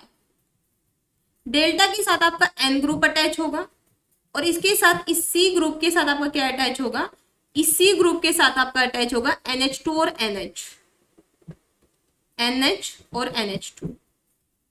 ये आपको थोड़ा अलग से याद रखना है, ये वाला आर्जिनिन में। ठीक है, फिर आता है हिस्टिडीन। हिस्टिडीन का स्ट्रक्चर किस तरीके से होगा, हिस्टिडीन का स्ट्रक्चर आपका ये देखिए यहाँ पर बना हुआ है, ये कॉमन स्ट्रक्चर है आपका। इसके बाद में केवल आपको क्या करना है, एक रिंग अटैच करनी है इस तरीके से, 1 2 3 4 5 पेंटोज रिंग अटैच करनी है हिस्टिडीन में। हिस्टिडीन में बेसिक स्ट्रक्चर बनाना है, जो बेसिक स्ट्रक्चर मैं बेसिक स्ट्रक्चर नहीं बना रही यहाँ पर, बस आपको क्या करना है इस तरीके से, 1 2 3 4 5 पेंटोज रिंग है आपको अटैच करनी है, दैट्स इट। ये होगा आपका हिस्टिडीन। ठीक है, तो यहाँ पर हम लोगों ने लाइसिन, आर्जिनिन, हिस्टिडीन ये सारे कर लिए हैं। इसके बाद में आपको यहाँ पर ट्रिप्टोफेन का याद रखना है। ट्रिप्टोफेन में याद रखिएगा यहाँ पर क्या है, इंडोल रिंग अटैच करनी है। ये इस तरीके से इंडोल रिंग होती है, ये अटैच करनी है आपको। तो ट्रिप्टोफेन में क्या होता है, इंडोल रिंग होती है, इंडोल रिंग। फिनाइल एलेनिन में क्या होता है, बेंजीन रिंग अटैच करनी है, CH2 यानी फिनाइल, फिनाइल ग्रुप अटैच करना है। फिनाइल किस तरीके से होता है, इस तरीके से बेंजीन रिंग होती है और इधर आपका CH2 लगा दो बस OH की जगह। ठीक है, ये आपका फिनाइल एलेनिन हो गया। ठीक है, तो इस तरीके से आपको ये 3-4 स्ट्रक्चर हो रहे हैं, सारे बना के देख लेने हैं। मैंने आपको लगभग मैंने आपको 15 स्ट्रक्चर करवा दिए हैं, टोटली 20 जो आपको करने हैं। सो यहाँ पर एक बेसिक क्लासिफिकेशन मैं आपको लिखवा देती हूँ, कौन सा आपका एसिडिक होता है, कौन सा आपका बेसिक होता है, ताकि आपको ज्यादा दिक्कत ना आए। जो आपके एसिडिक अमीनो एसिड होते हैं कौन कौन से होते हैं, D और E, यानी एस्पार्टेट और ग्लूटामेट। इसके अलावा जो आपके बेसिक अमीनो एसिड होते हैं वो कौन कौन से होते हैं? हिस्टडीन, आर्जिनिन और लाइसिन। इसके अलावा जो आपके न्यूट्रल अमीनो एसिड होते हैं, जो आपके न्यूट्रल अमीनो एसिड होते हैं वो कौन कौन से होते हैं? इसमें याद रखिएगा गावली, गाली, गाली भी याद रखिएगा। गाली यानी glycine, alanine, leucine, isoleucine and valine. इसके अलावा एमाइड कौन से हैं आपके? एमाइड कौन से हैं जिसमें एमाइड ग्रुप अटैच होता है? एस्पारेजिन और ग्लूटामिन, एन और क्यू, एस्पारेजिन और ग्लूटामिन। इसके अलावा आपके एल्कोहलिक अमीनो एसिड कौन से होते हैं जहां पर एल्कोहलिक ग्रुप अटैच होगा? एल्कोहलिक अमीनो एसिड सेरिन और threonine. Sulphur containing amino acid कौन से होते हैं जहां पर एस सल्फर अटैच होगा? तो मैंने आपको करवाए थे सल्फर कंटेनिंग, सिस्टीन और मिथियोनिन कंटेनिंग। मिथियोनिन मैंने करवाया भी था आपको, CH2 और फिर आपका सिम यानी सल्फर और फिर मिथाइल ग्रुप। तो ये क्या होगा आपका? मिथियोनिन होगा और सिस्टीन होगा। इसके अलावा और कौन से हैं? हिटेरोसाइक्लिक रिंग किसके पास होगी?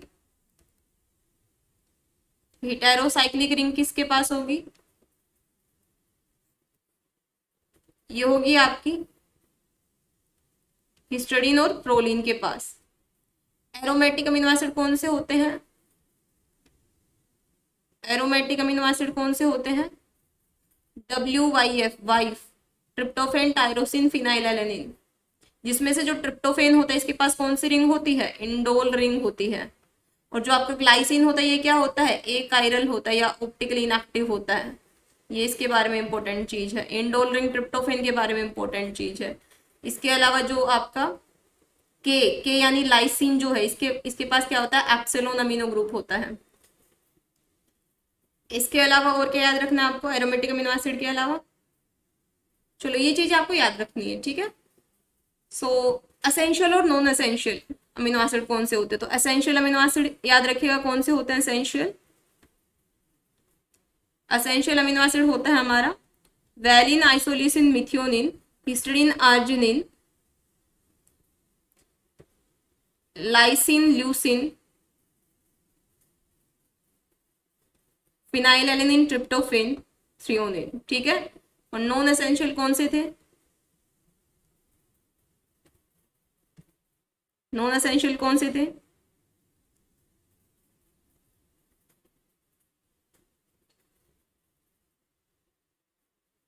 एस्पाराजिन, cysteine, proline, alanine, glycine, glutamate,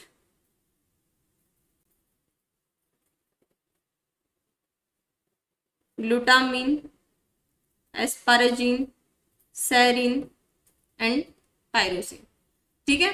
तो 1 लेटर कोड अगर आपको याद होंगे आप कर लोगे सारे।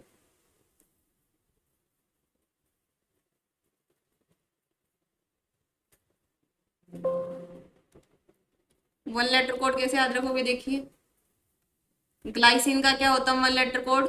G होता है। वैलिन क्या क्या होता है?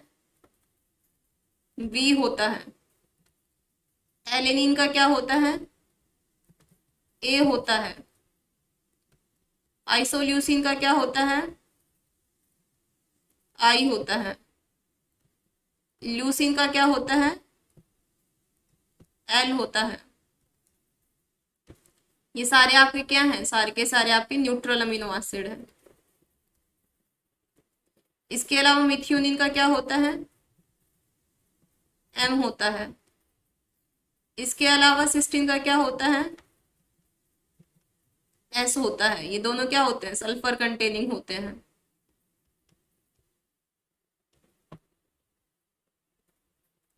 इसके अलावा यहाँ आर्जिनिन का क्या होता है? ए तो मैं लिख नहीं सकती क्योंकि देखिए एलेनिन का ए है, वरना कंफ्यूजन हो जाएगा ना। तो आर्जिनिन में आर की साउंड आ रही है, आर, इसका आर होता है। इसके अलावा हिस्टडीन, तो हिस्टडीन का कहीं एच लिखा नहीं है मैंने अब तक, तो हिस्टडीन का तो एच ही होता है। इसके अलावा लाइसिन, तो लाइसिन में मैं एल तो नहीं लिख सकती क्योंकि मैं ल्यूसिन में लिख चुकी हूँ। तो लाइसिन का होता है के। तो ये तीनों एच आर के क्या होते हैं, आपके बेसिक अमीनो एसिड होते हैं। ठीक है, इसके बाद में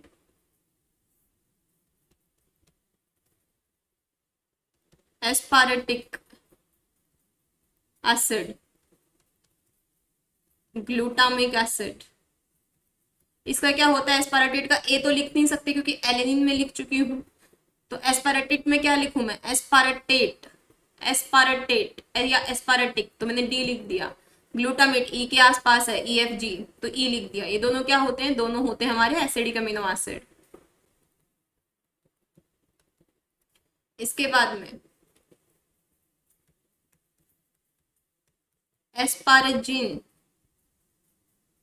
एंड ग्लूटामीन, ये क्या होते हैं, ये जो आपका एस्पारेटिक और ग्लूटामिक है दोनों में ही NH3 अमाइड ग्रुप अटैच कर दो तो ये एस्पारेजिन और ग्लूटामिन बन जाते हैं। तो एस्पारेजिन, इन का साउंड आ रहा है तो एन लिख दो, यहाँ पर क्या है क्यू। इसके बाद में tryptophan, tyrosine, phenylalanine, proline, serine, और कौन सा बच गया,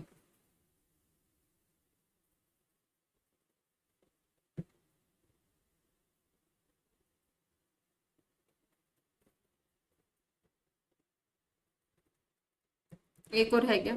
चलो यहाँ पर देखो, सेरिन का क्या होता है, एस, एस मैंने अभी कहीं पर यूज नहीं किया तो एस। प्रोलिन का पी। ठीक है, अब फिनाइल एलेनिन में पी तो नहीं लिख सकती मैं क्योंकि पी प्रोलिन में यूज कर चुकी हूँ। तो फिनाइल एलेनिन में एफ, फिनाइल, एफ, एफ का साउंड आ रहा है तो मैंने एफ यूज कर लिया। इसके बाद एक बचता है या थ्रियोनिन,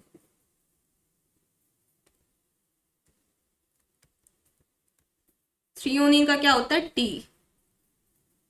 तो टायरोसिन में टी यूज नहीं कर सकती मैं क्योंकि थ्रियोनिन कर लिया, थ्रियोनिन में टी कर लिया, तो टायरोसिन में वाई कर लूंगी। इसके नेक्स्ट वाला जो है वर्ड वाई है ना, टी तो यूज नहीं कर सकती तो वाई कर लिया। ट्रिप्टोफेन बोल रहा है कि मेरे में क्या यूज करोगे, आर भी कर चुके हो, वाई भी कर चुके हो। हमने बोला भाई तुझे एक अलग ही नाम दे देते हैं, डब्ल्यू, बिना किसी सोच समझ के, तो डब्ल्यू दे दिया इसको। ये जो होते हैं आपके ट्रिप्टोफेन, टायरोसिन और फिनाइलएलेनिन, WYF, या फिर क्या होते हैं, एरोमेटिक अमीनो एसिड होते हैं। क्या होते हैं, एरोमेटिक अमीनो एसिड। ठीक है, so thank you so much everyone. I hope आपको ये 1 लेटर कोड भी याद हो गए होंगे, स्ट्रक्चर भी याद हो गए होंगे, इनके बारे में कौन सा पोलार है, नॉन पोलार है, न्यूट्रल है, एसिडिक है, बेसिक है, सारी चीजें क्लियर होगी। रामाचंद्रन प्लॉट आपको क्या बताता है, क्या प्राइमरी स्ट्रक्चर होता है, क्या सेकेंडरी स्ट्रक्चर होता है, क्या सिंपल अमीनो एसिड होते हैं, क्या कॉन्जुगेटेड होते हैं। कल हम लोग एडवांस में इनके बारे में पढ़ेंगे। सो मिलते हैं नेक्स्ट लेक्चर में, तब तक के लिए हैव अ ग्रेट लर्निंग।